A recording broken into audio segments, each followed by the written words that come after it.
have amazing sessions that you can look forward to. Yesterday, we held the day one very successfully. Day one ko barema yaharलाई thorai recap garnu pardakheri.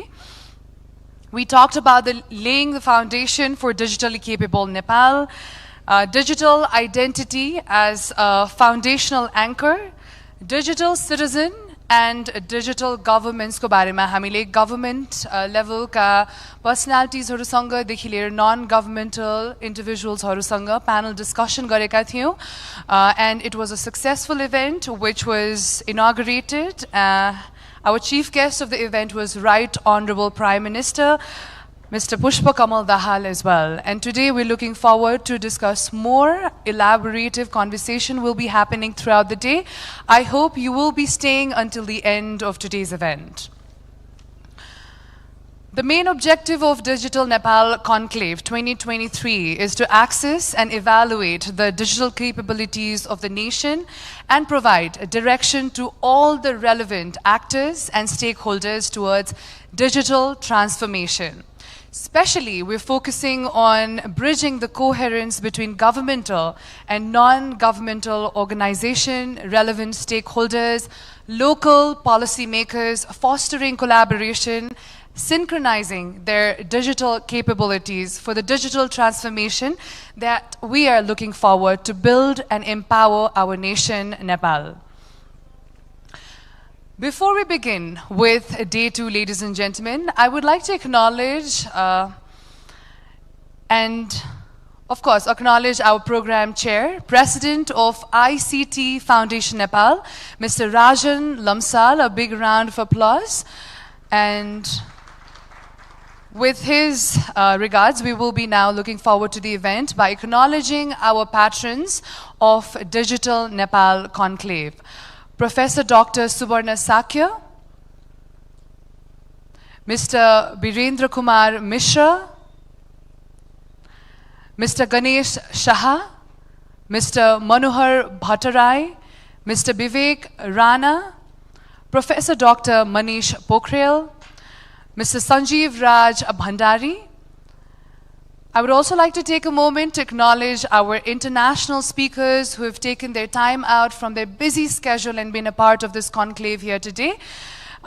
We have Chairman Advisory Committee of Seoul Digital Foundation, Dr. Chang Hak Choi. A big round of applause and let's welcome him.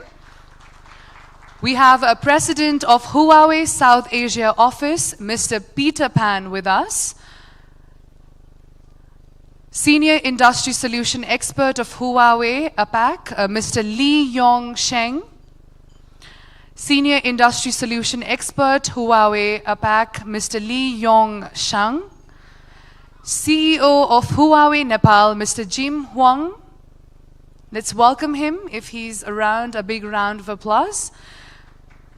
Likewise, Huawei Nepal's PR manager, Mr. James, is also here with us. A big round of applause and let's welcome him.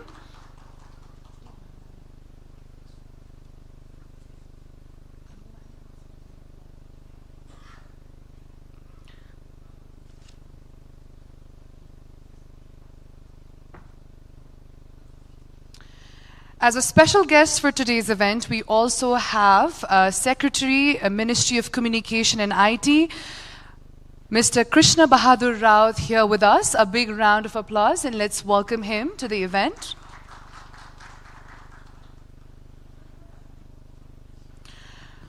All right, ladies and gentlemen, with that, now we are all geared up to talk about the underlining the digital leadership capabilities of transferring Nepal into a digitally empowered nation. To give you a little recap on yesterday's agendas, laying the foundation for digitally capable Nepal, supporting infrastructure for digital capabilities, digital identity as a foundational anchor, digital citizen and digital governance in palikas and provinces, efforts and practices. Today, for the very first session on day two, we will be talking about promoting innovation and building tech stack for digital economy. Session पहिलोको सेसनमा हामी छलफल गर्नेछौँ digital innovation and entrepreneurial केपेबिलिटिजको बारेमा and for that we have the very first speaker for today with a big round of applause. Let's welcome President of NAS IT, Mr. Richan Shrestha. Let's have Mr. Richan Shrestha on stage, please.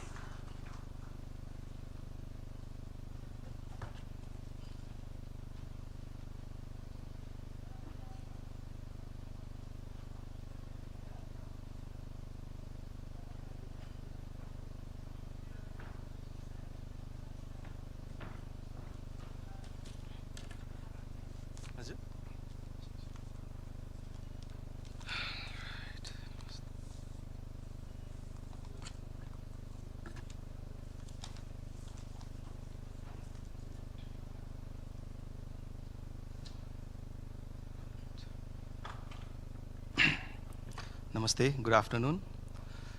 Distinguished guests, participants, organizing committee, thank you for inviting NAS IT in the Digital Nepal Conclave 2023. I'm sincerely grateful for providing an opportunity to share my thoughts on this topic, digital opportunity and entrepreneurial capability in Nepal.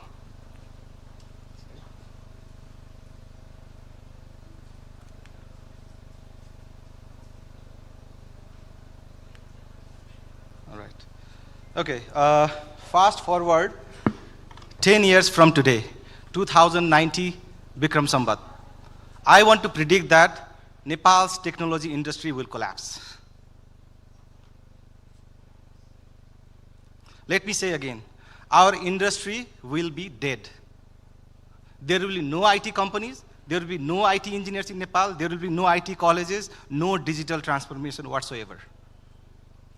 The sector will disappear and we'll be back to paper and pencil.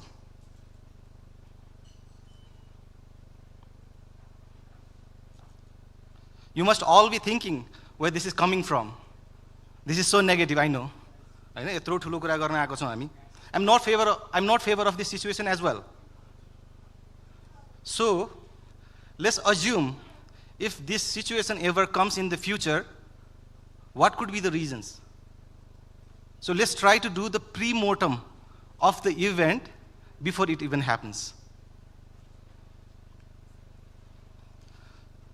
So number one reason, if this industry will fail in the next 10 years, if there is no active government support for this sector. Right now, technology is not even a sector for the government. From our recent survey of 100 IT outsourcing companies and freelancers, done in collaboration with IIDS, there is an indication that this sector is generating more than $550 million in revenue in Forex exchange. The only sector that is making more than this is agriculture and plant-based oil sector, which is $850 million. So which means we are already a sector which is generating, which is the second largest sector in terms of Forex exchange.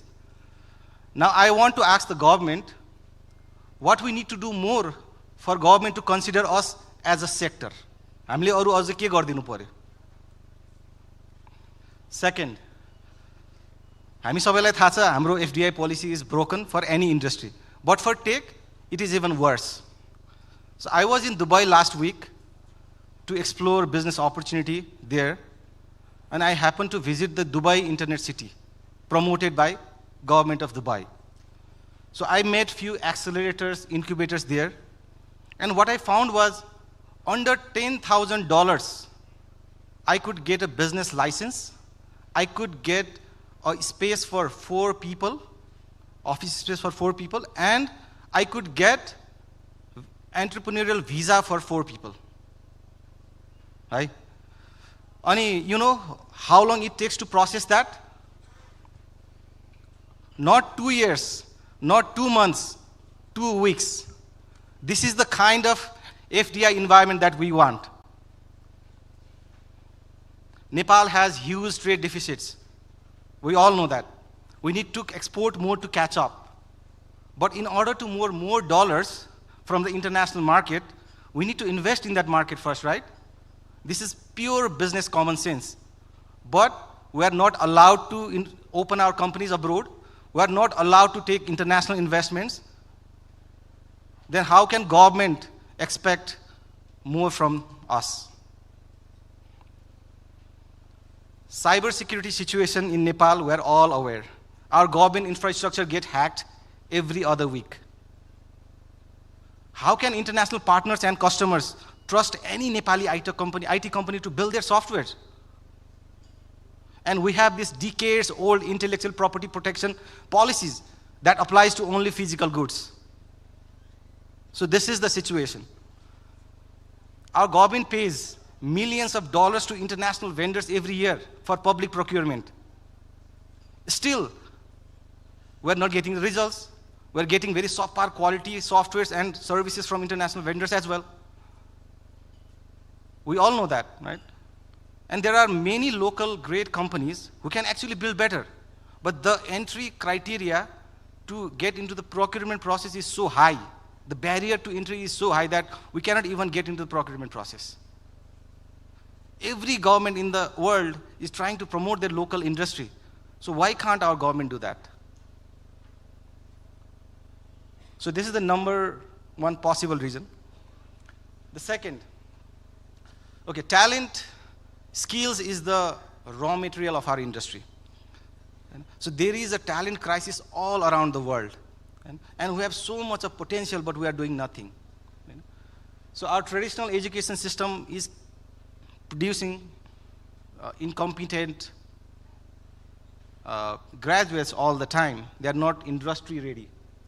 So I don't want to talk a lot about that because it's a very multifaceted effort. The other is there's a massive brain drain from Nepal to other countries. So probably I think we all use TikTok and Facebook every day. We get bombarded with various ads from US, Australia, Canada. The government are trying to, the government of those countries are trying to lure us to come to their country. They are saying that come to my country, I'll help you support there, settle there. The future is bright in my country. So how a country like us will be able to hold on to IT professionals? And even worse, if there is a brain drain of tech entrepreneurs who are supposed to be the creator of the economy, what will happen? Okay, the third possible case is funding. So there is limited, or actually I would say no access to funding for digital entrepreneurs. Our venture capital ecosystem is at a very early stage. As a tech startup, there are only a handful of tech entrepreneurs, friendly investors, and it's super hard to get the right kind of valuation and funding. Our financial institutions provide only conventional mortgage-based loans. Unlike manufacturing or trade companies, our assets are our engineers and our codes that we write. So who will provide loan against that? Until and unless the government intervenes, Rashtra Bank intervenes, and bring the policy that is favorable to startups and tech companies, we'll never get any loans, we'll never get any funding. On the market side, we have two markets, domestic market and international market. Right? So we must understand that the GDP of Nepal is only $36 billion. And the share of tech industry in that $36 billion could be as high as $500 million. And this is not enough for us. Right? And we all tech entrepreneurs know that we must look beyond Nepal to grow our sector. Right? But in order to expand internationally, do we have business networks? No. Can we open office? No. There is no support system at all for international expansion. All right. So what can we really do about this?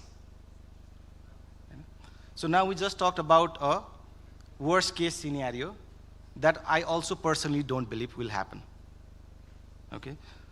Government and various stakeholders are slowly starting to understand the potential of this sector.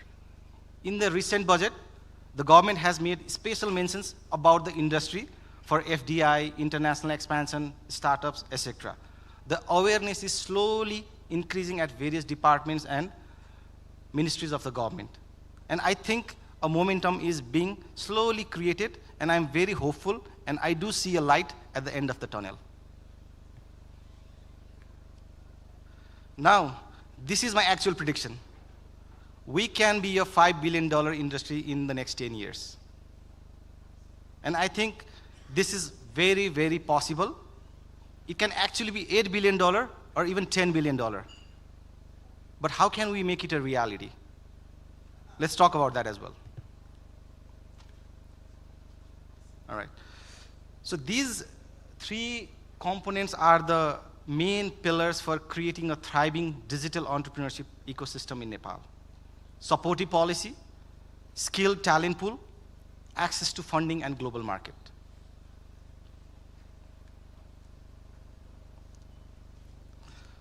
So supportive policy is definitely mostly related to government and public-private partnership. At first, the government must recognize that tech industry is one of the highest growth potential industry for both inward and outward digital transformation of Nepal.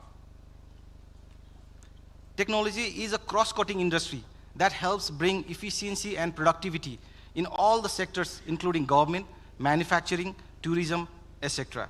And I already said that the outsourcing companies and the freelancers are already creating more than $550 million in Forex exchange every year.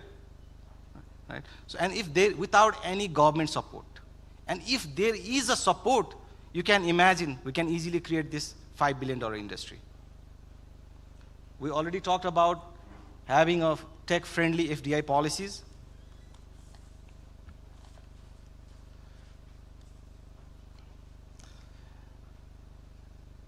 All right. Since a larger portion of our business is going to be export-oriented, local companies and international partners and investors should be allowed to seamlessly do business transactions. Our local companies should be allowed to establish companies abroad, bring in international partners, investors in joint ventures, and there should be no restriction at all. Government should actively promote Nepali companies in public procurement process, reduce the barrier to entry, and provide support structure to enable to take them large public contracts. Yes, there needs to be a lot of reform in the education side as well. We need very project-based curriculums and learning methodology. The other is like we need to establish center of excellence for research and innovation. We should establish international level mega training centers so that we can do mass skilling of IT professionals. So let me give you an example. So a few years ago, I got an opportunity to visit the training center of Infosys at Mysore. They have the state-of-the-art facility where they can train 12,000 fresh graduates full-time in-house, right? With full boarding, right? So that kind of infrastructure that we need for mass companies to Nepal like Microsoft, Google, Amazon, because that will help build trust and brand of Nepal. Government must also engage with our target market governments for technical assistance, digital assistance, market exposure, and expansion. And we need to bring in international incubators and accelerators that will help local companies think global and go global.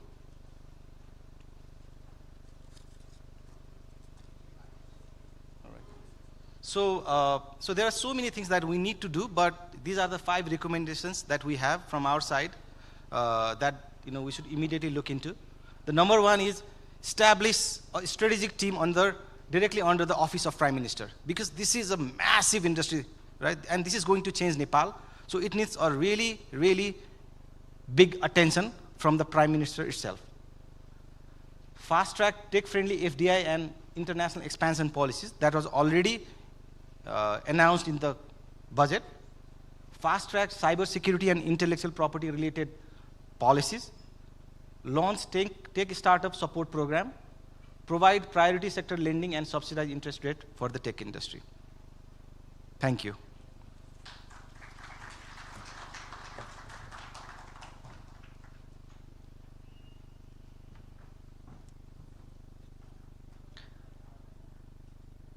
Thank you so much, Mr. Richan Shrestha, for that wonderful presentation. As we are talking about digital opportunities and entrepreneurial capabilities in Nepal, digital transformation undoubtedly and certainly demands involvement of diverse stock holders to meet socio-economic priorities.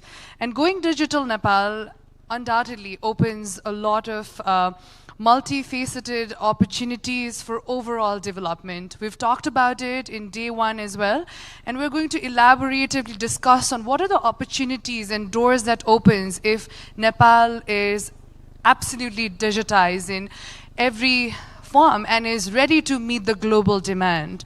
And now we have a panel discussion on the very topic.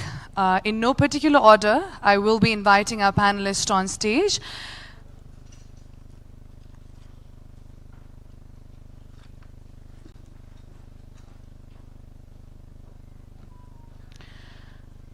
We have the Vice Chairman of National Youth Council, Government of Nepal, Mr. Surendra Basnet with us. A big round of applause and let's welcome him on stage to join the panel. Next, we have Senior Vice President from IME Group, Mr. Suman Pokhriyal, here with us to discuss about digital opportunity and entrepreneurial capabilities in Nepal. Next, let me invite a founder of Yarsha Tech, Mr. N.J. Subedi.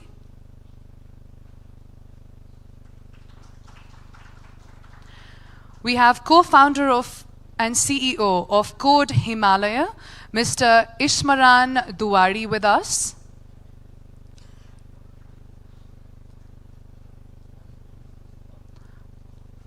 I'm not sure if our final speaker is here yet. But we have Ms. Prathana Sakha, President of NYEF Kathmandu Chapter. If you're here, we're pleased to welcome you in the panel. Otherwise, we'll wait for her as her flight got delayed, I believe, because of the weather. But yes, this session will be moderated by a knowledge management specialist, Mr. Hempal Shrestha. A big round of applause and let's welcome Mr. Hempal sir on stage, please.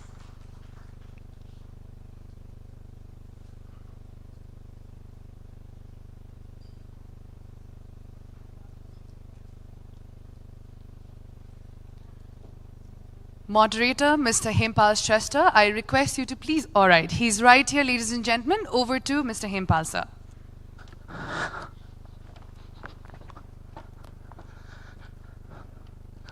Thank you and very good morning. Thank you to Richan for setting the stage for this panel and initiating the questions. So I have this seat for Prathna, who is on the flight. Her flight got delayed from Chitwan. That was for 7:30, and she's on the way. And we believe that she will be arriving while we are discussing this session. So we are looking forward for that.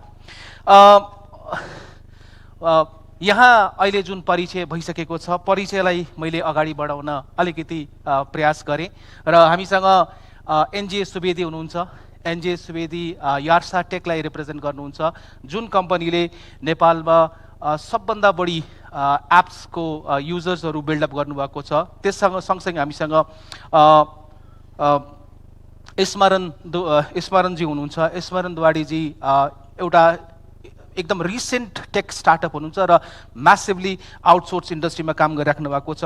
प्रार्थनाजी big भन्ने एउटा कम्पनीलाई represent गर्नुहुन्छ र सँगसँगै यो NYEF Kathmandu च्याप्टरको president पनि हुनुहुन्छ। I hope she will be joining अस।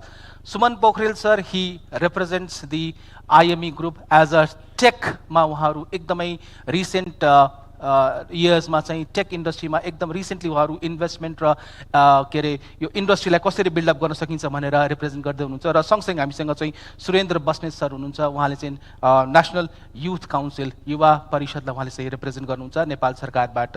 आजको छलफल, आजको प्यानललाई हामीले हाम्रो तर्फबाट हाम्रो सुमन सरलाई हामीले रिक्वेस्ट गरेको थियो। अनफर्चुनेटली हामीले उहाँलाई आज मिस गरिरहेको छौँ, अलिकति आफ्नो व्यक्तिगत कारणले। त्यो भएर यो जिम्मेवारी फेरि एज अ अर्गनाइजिङ टिम म माथि नै आएको छ। म यो संवादलाई मैले यहाँ अलिकति के निवेदन गर्न चाहेँ भन्दाखेरि यो छलफललाई, यो विषयवस्तुलाई म 3 भागमा लान प्रयास गर्छु। पहिलो भागमा म हाम्रो यहाँको रिसोर्स पर्सन्सबाट उहाँको यो विषयको उहाँको धारणा लिनेछु। दोस्रोमा मैले केही उहाँहरूको विषयवस्तुलाई नै फेरि अलिकति अझै यो निष्कर्षतिर लाने प्रयास गर्छु र त्यसपछि म यहाँ फ्लोरबाट हजुरहरूको पनि प्रश्न कम होला, प्रतिक्रिया अथवा जिज्ञासा होला भन्ने लाग्छ, त्यो लिने प्रयास गर्छु र त्यसपछि म फाइनल कन्क्लुज मान्छु। मसँग झन् 50 मिनटको समय उहाँले दिनुभएको छ र 48 मिनटको समय सुरु भइसकेको छ। सो म अलिकति यहाँ सुरु गर्न चाहेँ। मैले सुमन सरबाट सुरु गरेँ। सुमन सर, आइटी इन्डस्ट्रीको एउटा कोलाबोरेटको रूपमा, ग्रुपको रूपमा हजुरले यो इन्डस्ट्रीलाई हेर्नु भएको छ। हजुरले कस्तो फ्युचर प्रोस्पेक्ट्सहरू देखेर यो आइटी सेक्टरमा चाहिँ अगाडि बढ्नु भएको छ र हामीले के कुरा यो सेसन होल 2 दिनको कन्क्लेभ हामीले चाहिँ हाम्रो डिजिटल क्यापेबिलिटीमा फोकस गरिरहेको छौँ। हाम्रो क्यापेबिलिटी के पाउनु भएको छ, फ्युचर प्रोस्पेक्ट्स के छ, अनि पेन कहाँ छ त, कहाँ दुखाइ हुन्छ, जुन केही कुरा रिचिनजीको प्रेजेन्टेसनबाट आएको थियो, त्यसलाई म अगाडि बढाउन चाहेँ। Suman sir please. Thank you Nepal sir. नमस्ते सबैजनालाई। म सुमन पोखरेल आइएमई ग्रुपलाई रिप्रेजेन्ट गर्छु। हामी बेसिकली फाइनेन्सियल सेक्टर्समा काम गरिरहेछौँ र अहिले of late we are focusing on building ecosystem specially in technology सेक्टर्समा र we have invested in few IT companies who are doing really good in their particular sectors. मेरो अघि मैले रिचनजीसँग सँगै थिएँ, मैले उहाँलाई भन्दै थिएँ मैले भन्नुपर्ने कुरा चाहिँ तपाईँले सबै प्रेजेन्टेसनमा कभर गरिदिनु भयो भएर। सो उहाँको प्रेजेन्टेसन भेरी गुड प्रेजेन्टेसन। उहाँले एकदम ठ्याक्कै पोइन्ट गरेर भन्नुभयो कि हाम्रो इन्डस्ट्रीको कहाँ हो, what is the pain that we have as a industry हेऱ्यो भने। दो उहाँले अघि भन्नुभयो it's not been recognized as a industry by the government so far, but अहिलेको प्रोस्पेक्ट, अहिलेको जुन खालको मतलब यसमा रिसोर्सहरू यसमा लाग्नु भएको छ, जुन खालको एउटा एन्टरप्रेन्योरसिप यसमा डेभलप भइरहेको छ यो सेक्टरमा, यो हेर्दाखेरि चाहिँ I could see a big opportunity दियो। मैले एउटा रिपोर्टमा हेरेको थिएँ, उहाँले 550 मिलियन भन्नुभयो, मैले हेरेकोमा चाहिँ एउटा रिपोर्टमा 200 मिलियनदेखि 1 बिलियन डलरसम्मको पनि साइज छ भन्ने खालको एउटा मैले रिपोर्ट पढेको थिएँ। सो द्याट सोज द अपर्च्युनिटी।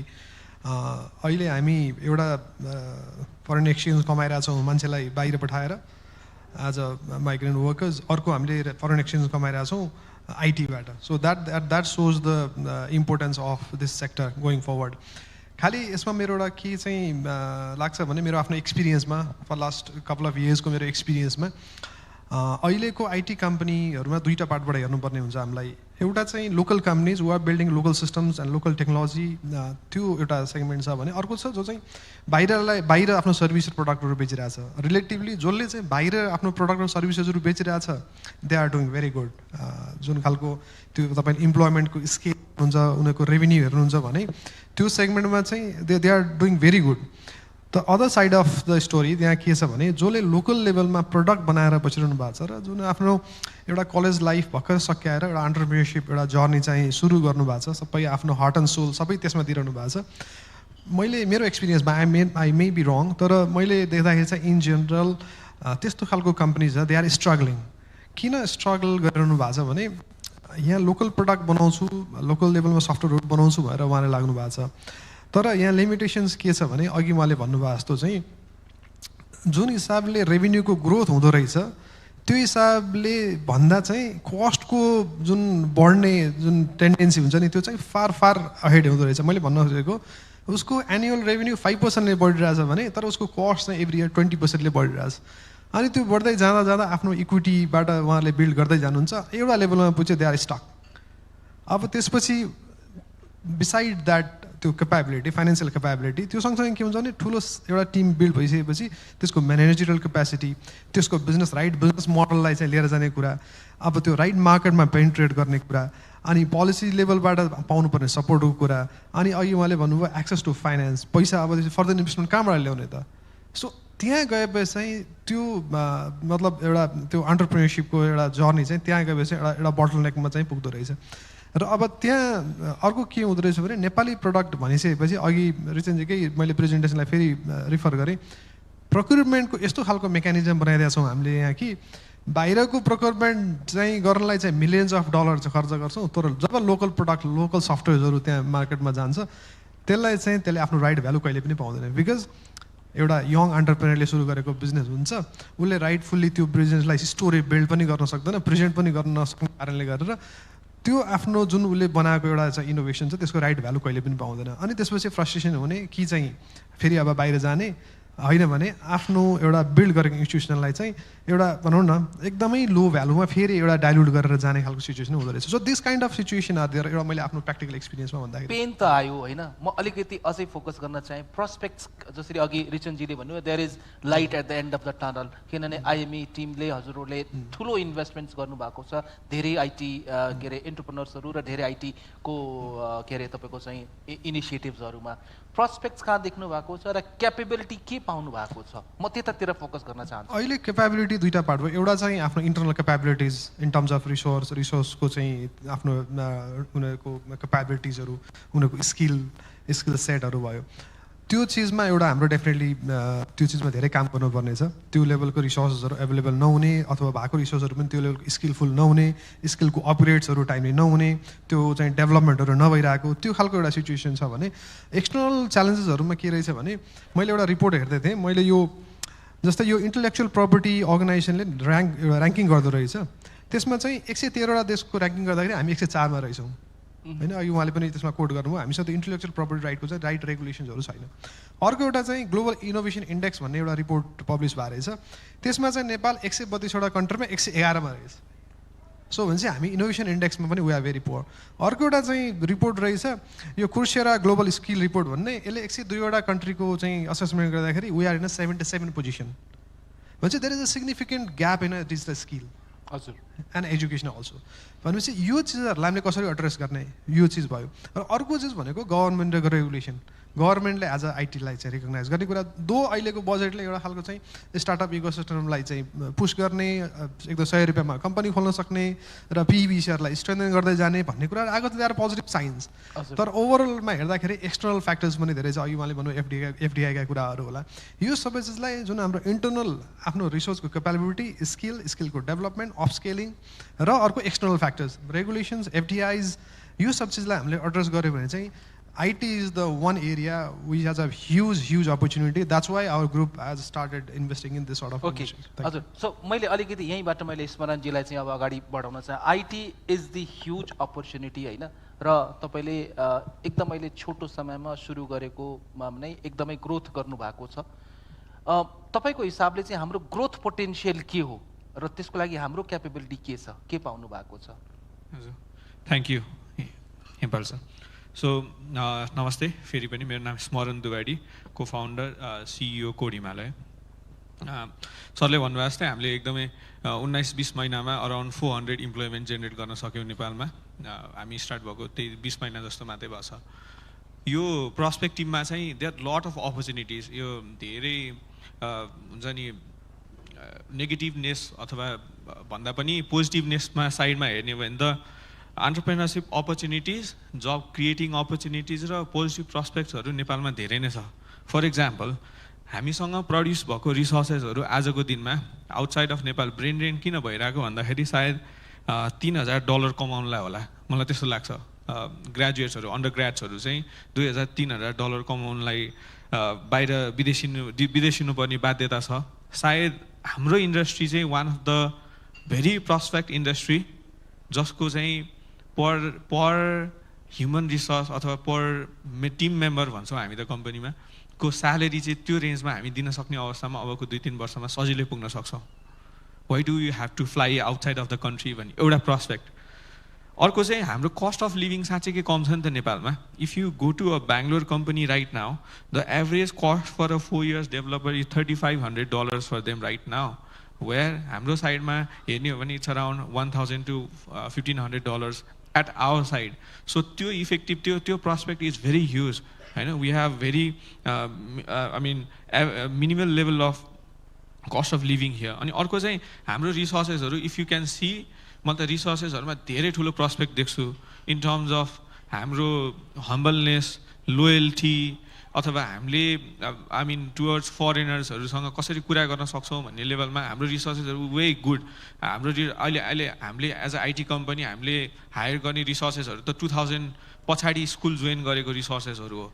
यसो हेर्ने हो भने नेपालमा 2000 पछाडि स्कुल जोइन गरेको स्टुडेन्ट्सहरू चाहिँ जो आजको दिनमा अन्डर ग्रेड भएर हाम्रो अफिसमा काम गर्न आउनुहुन्छ अथवा हाम्रो अफिसमा हामीले इम्प्लोइमेन्ट दिन्छौँ, उहाँहरू चाहिँ प्रपर इङ्ग्लिस मेकानिजममा कतै न कतै आउनु भएको छ। गभर्मेन्ट स्कुल्सहरूले पनि राम्रोसँग इङ्ग्लिस पढाएको छ भने चाहिँ कम्युनिकेसन एउटा वे अफ लर्निङ चाहिँ छ।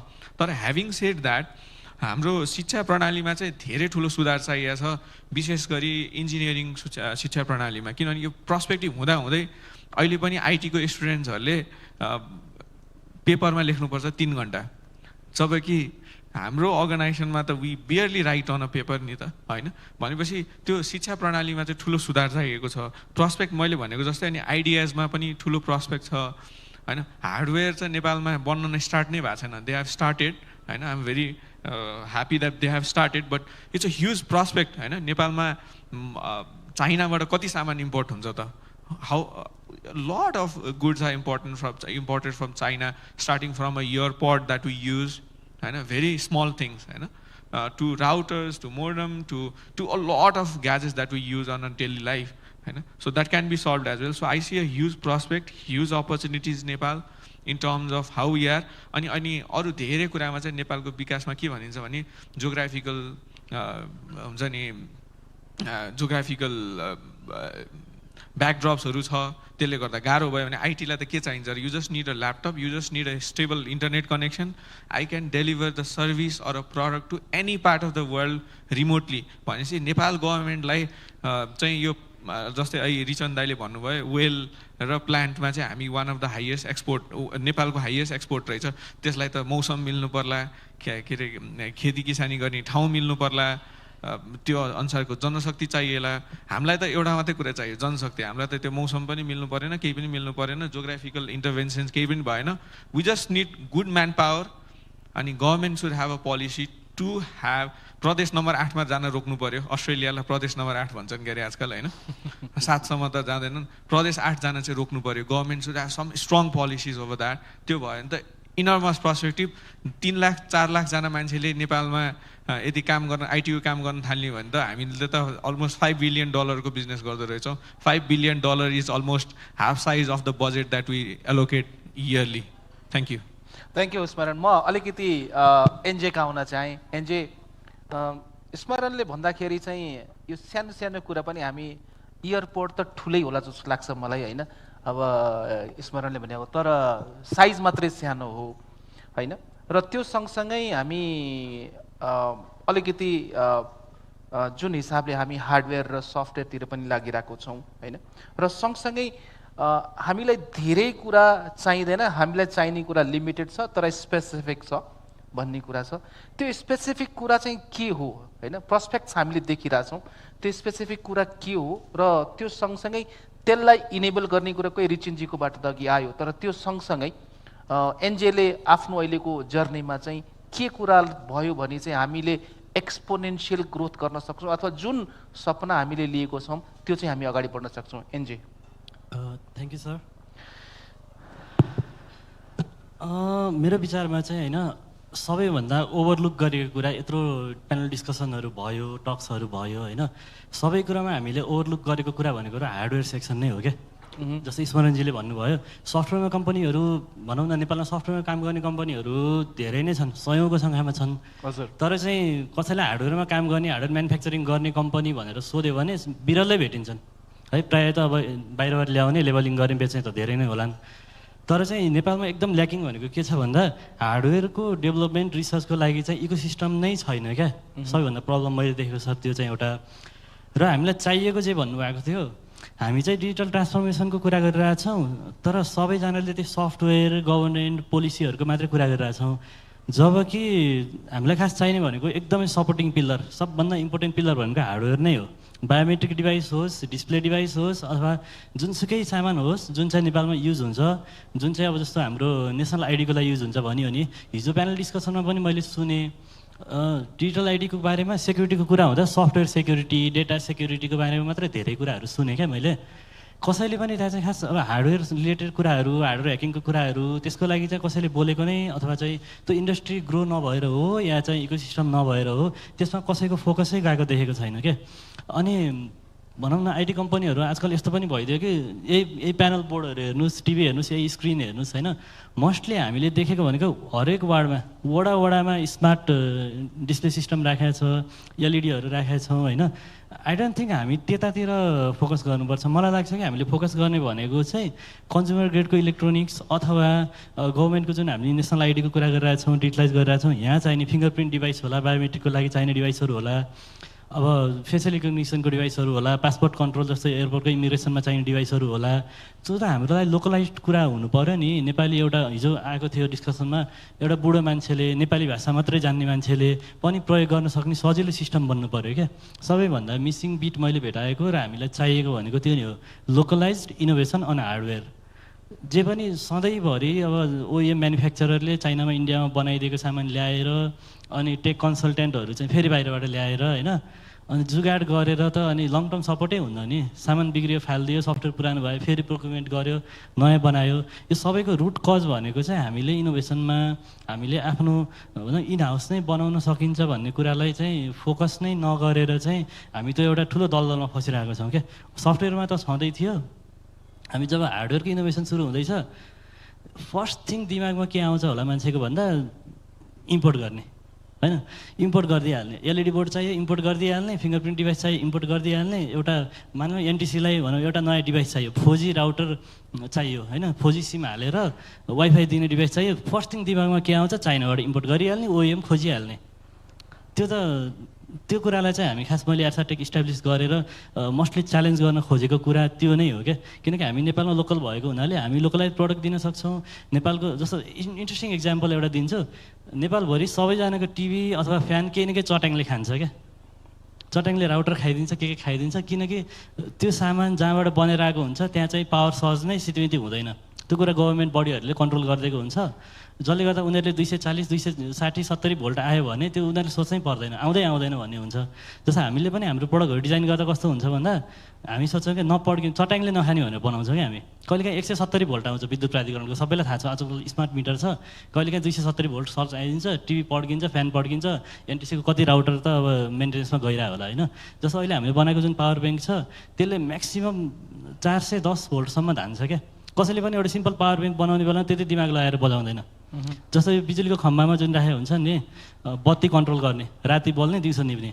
मुसलधारे पानी 3 दिन पर सब बत्तीहरू पिलिक पिलिक गर्न थाल्छ तर हामीले जब डिभाइस बनायो के सोच्यो भन्दा नेपालमा पानी पर्छ असिनाले त बट्टा फुटाउला पानी छिर्ला त्यस पछाडि अनि अथवा चट्याङ पर्ला केही गरेकाले पावर सर्ज आउला र पड्केला भनेर त्यो नपड्किने तरिकाले हामीले बनाएको छौँ क्या यो सबै मैले इक्जाम्पल के को लागि दिएको भन्दा अहिले हामीलाई चाहिएको के हो भनेर सोध्नुभएको थियो हामीलाई चाहिएको लोकलाइज सोल्युसनहरू नै हो अन्तबाट अफ द सेल्फ सोल्युसन ल्याएर कपडा त मिल्दैन आफूलाई होइन सफ्टवेयर सोल्युसन्सहरू नै हामी चाहिँ उठाएर ल्याउँछौँ भनेर हार्डवेयर डिभाइस चाहिँ उठाएर ल्याउँछ भनेर चाहिँ अलि मिल्दैन जस्तो लाग्छ एउटा र त्यसको लागि अर्को हजुरले सोध्नुभएको च्यालेन्ज के हो भन्दा च्यालेन्ज त अब एउटा इकोसिस्टम नै छैन त्यो मानसिकता नै छैन नेपालमा बन्छ भनेर नेक्स्ट हजुरले सोध्नुभयो क्यापेबिलिटीको कुरा क्यापेबिलिटी चाहिँ इकोसिस्टम नभएसम्म बन्दैन इकोसिस्टम डेभलप भएपछि बल्ल ग्रेजुएटहरू जो छन् उनीहरूले चाहिँ इन्डस्ट्री इस्टाब्लिस गर्ने अहिले पनि इलेक्ट्रोनिक्स इन्जिनियर पढेको स्टुडेन्टहरूले फिगमा सिकेर युआई युएक्स गरिरहेछ रियाक्ट सिकेर वेब डेभलपमेन्ट गरिरहेछ अचम्म लाग्यो म डब्लुआरसीमा एउटा प्रोग्राममा गएको थिएँ इलेक्ट्रोनिक्स इन्जिनियर भन्छ अनि स्कोप नै छैन अरे क्या सिधै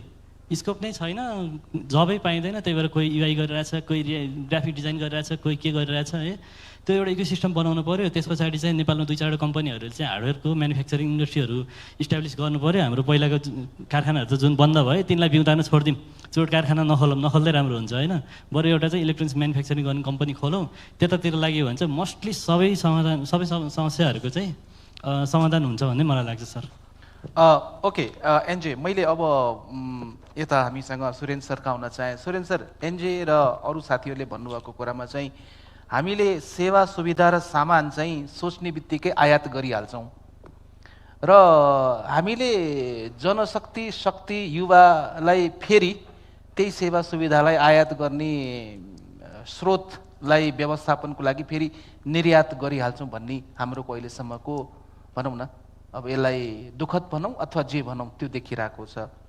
अब राष्ट्रिय युथ यो हाम्रो नेसनल युथ काउन्सिलको एउटा चाहिँ तपाईँ प्रतिनिधि एउटा चाहिँ फङ्सनल एक्जिक्युटिभ रोलमा हुनुहुन्छ। त्यो रोलको हिसाबले चाहिँ जुन यहाँ हाम्रो साथीहरूको जुन अहिलेको एनर्जी छ त्यो एनर्जीलाई नेपालमा नै शक्तिलाई जनशक्तिलाई नेपालमा नै नेपाल बनाउन नै हामीले चाहिँ इन्भेस्ट गर्न सक्ने प्रोस्पेक्ट्सलाई कसरी हामी चाहिँ साकार गर्न सक्छौँ भन्नेतिर मैले हजुरको चाहिँ इन्टरभेन्सन्स रिक्वेस्ट गरेँ। हजुर धन्यवाद हेमपाल सर। एउटा सानो उदाहरणबाट मेरो कुरा सुरु गर्छु। गत वर्ष काठमाडौँको एउटा प्रतिष्ठित कलेजमा एउटा कार्यक्रम थियो। करिब 1200 युवाहरू त्यहाँ सहभागी हुनुहुन्थ्यो।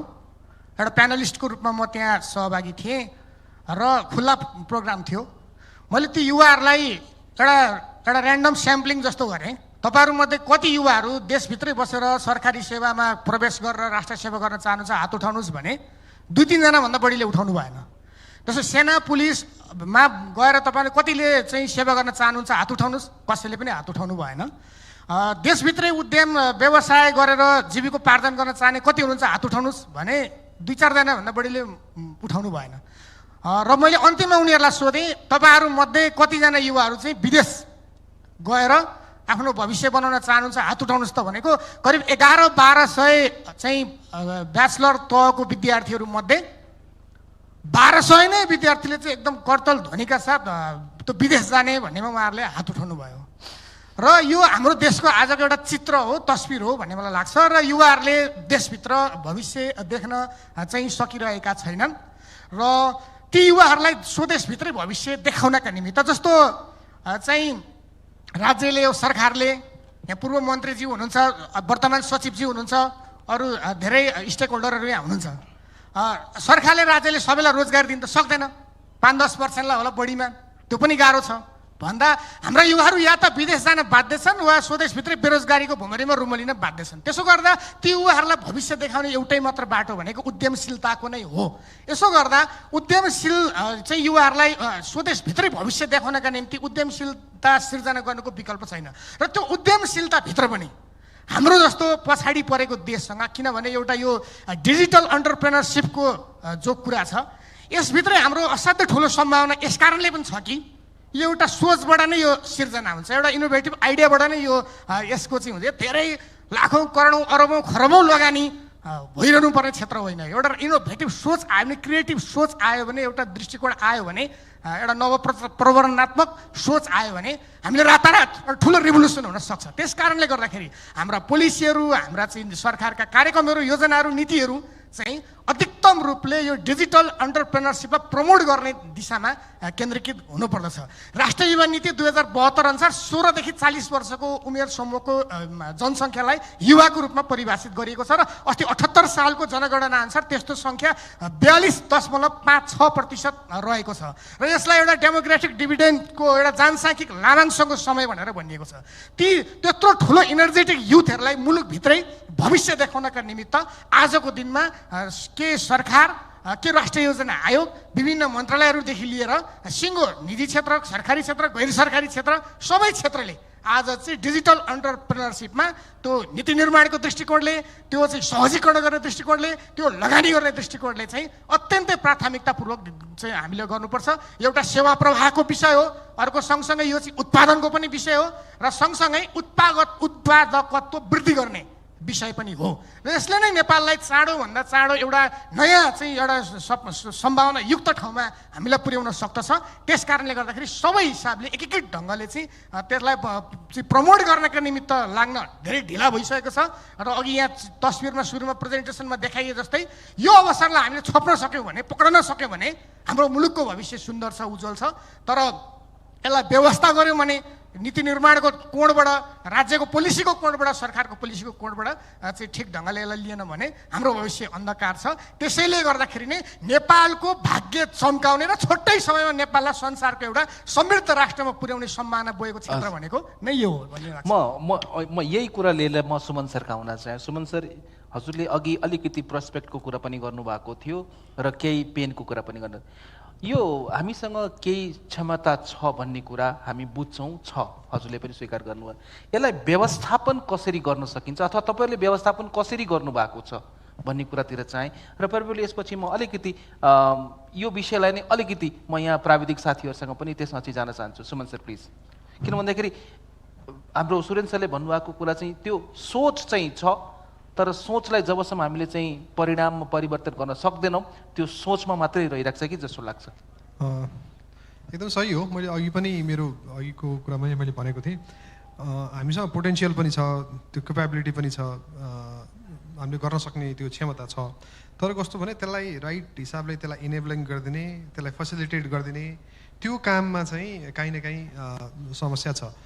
अहिले के देखिन्छ भने स्पेसली इनोभेसनको सेक्टरमा हेर्नु हो भने हाम्रो इनोभेसन चाहिँ कस्तो भयो भने एउटा सेक्टरमा चाहिँ कसैले फोकस गरेर त्यसमा राम्रो गर्यो भने सबैजना त्यसैमा लाग्ने हैन। तपाईँले अहिलेको इनोभेसन चाहिँ अलिकति यो डिजिटल पेमेन्टको साइडमा चाहिँ धेरै मान्छेहरू त्यसैमा लागिरहेको देख्छु मैले हैन। बिसाइड जसले चाहिँ बाहिरको काम गर्नुहुन्छ, मैले लोकली काम गरेको कुरा गरेको, एउटा के छ भने एउटा ठुलो क्षेत्र चाहिँ जहाँ हामीले डिजिटल्ली इनोभेट गर्न सक्ने र त्यो इकोसिस्टममा ठुलो कन्ट्रिब्युट गर्न सक्ने, जहाँबाट आफूले रेभेन्यू पनि ल्याउन सक्ने, एउटा भ्यालु पनि क्रिएट गर्न सक्ने ठुलो सेक्टर्सहरू चाहिँ हामीले छोडिरहेछौँ। मैले खालि इक्जाम्पल भन्न खोजेको चाहिँ एमएसएमइज, सानो स्केलको चाहिँ यो उद्यमशीलता उद्यम जुन छन् स्मल स्केल र मिडियम साइजको स्मल एन्ड मिडियम साइजको इन्टरप्राइजहरूमा त्यो सेक्टर्समा चाहिँ अझै पनि हामीले त्यो इनोभेसन ल्याउन सकेको छैनौँ, जहाँ चाहिँ हजुरको 30औं लाख मान्छे रोजगार चाहिँ त्यो सेक्टरले दिइरहेछ।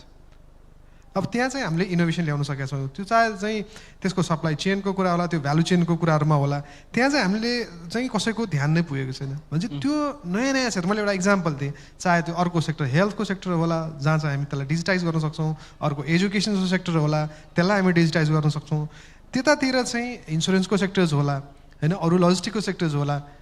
अब त्यो सेक्टर्समा चाहिँ हाम्रो फोकस पुगिरहेको छैन भने मतलब अलिकति हाम्रो चाहिँ इनोभेसनको त्यो डिरेक्सन पनि कस्तो भने अलिकति वाइड चाहिँ हुनुपर्छ, जहाँ चाहिँ हामीले अपर्च्युनिटी एक्सप्लोर गर्नु पऱ्यो कि अब कुनै एउटा कम्पनीले कुनै एउटा इन्स्टिट्युसनले एउटा सेक्टरमा चाहिँ इनोभेसन गरेर एउटा भ्यालु क्रिएट गरेको छ भने सबैजना त्यसमा लाग्यो भने के हुन्छ भने त्यसले न त्यो इन्डस्ट्रीलाई राम्रो गर्छ न त्यो इन्डस्ट्रीमा लाग्ने मान्छेलाई राम्रो गर्छ।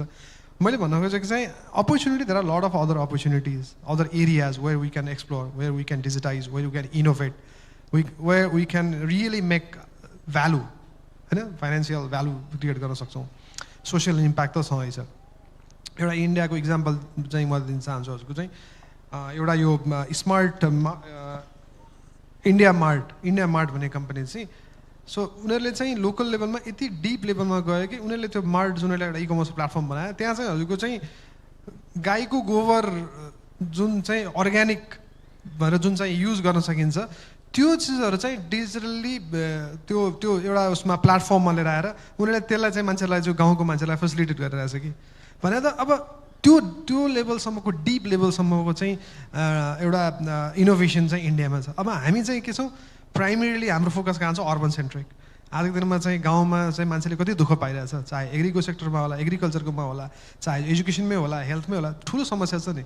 त्यसलाई डिजिटाइज गर्ने कुरामा चाहिँ हाम्रो अलिकति इनोभेसन त्यो साइडमा फोकस गर्नुपर्छ जस्तो लाग्छ मलाई, अहिले आउने जो नयाँ एन्टरप्रेन्योर्सहरूले जस्तो लाग्छ मलाई। त्यसमा डेफिनेटली त्यसमा फेरि गभर्मेन्टको सपोर्ट चाहिनेछ, एक्सेस टु फाइनेन्स चाहिनेछ, त्यो चिजहरू छँदैछ।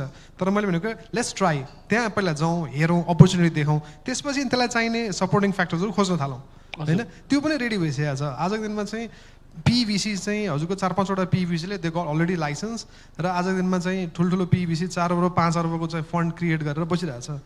पैसाको चाहिँ मतलब प्रब्लम होइन, तपाईँहरूले राइट ठाउँमा राइट अप्रोच लिएर तपाईँले साँच्चीकै आफ्नो एउटा इनोभेसनको एउटा भ्यालु देखाएर जान सक्नुभयो भने त्यो फाइनेन्सियल पनि लिमिटेसन होइन जस्तो लाग्छ मलाई।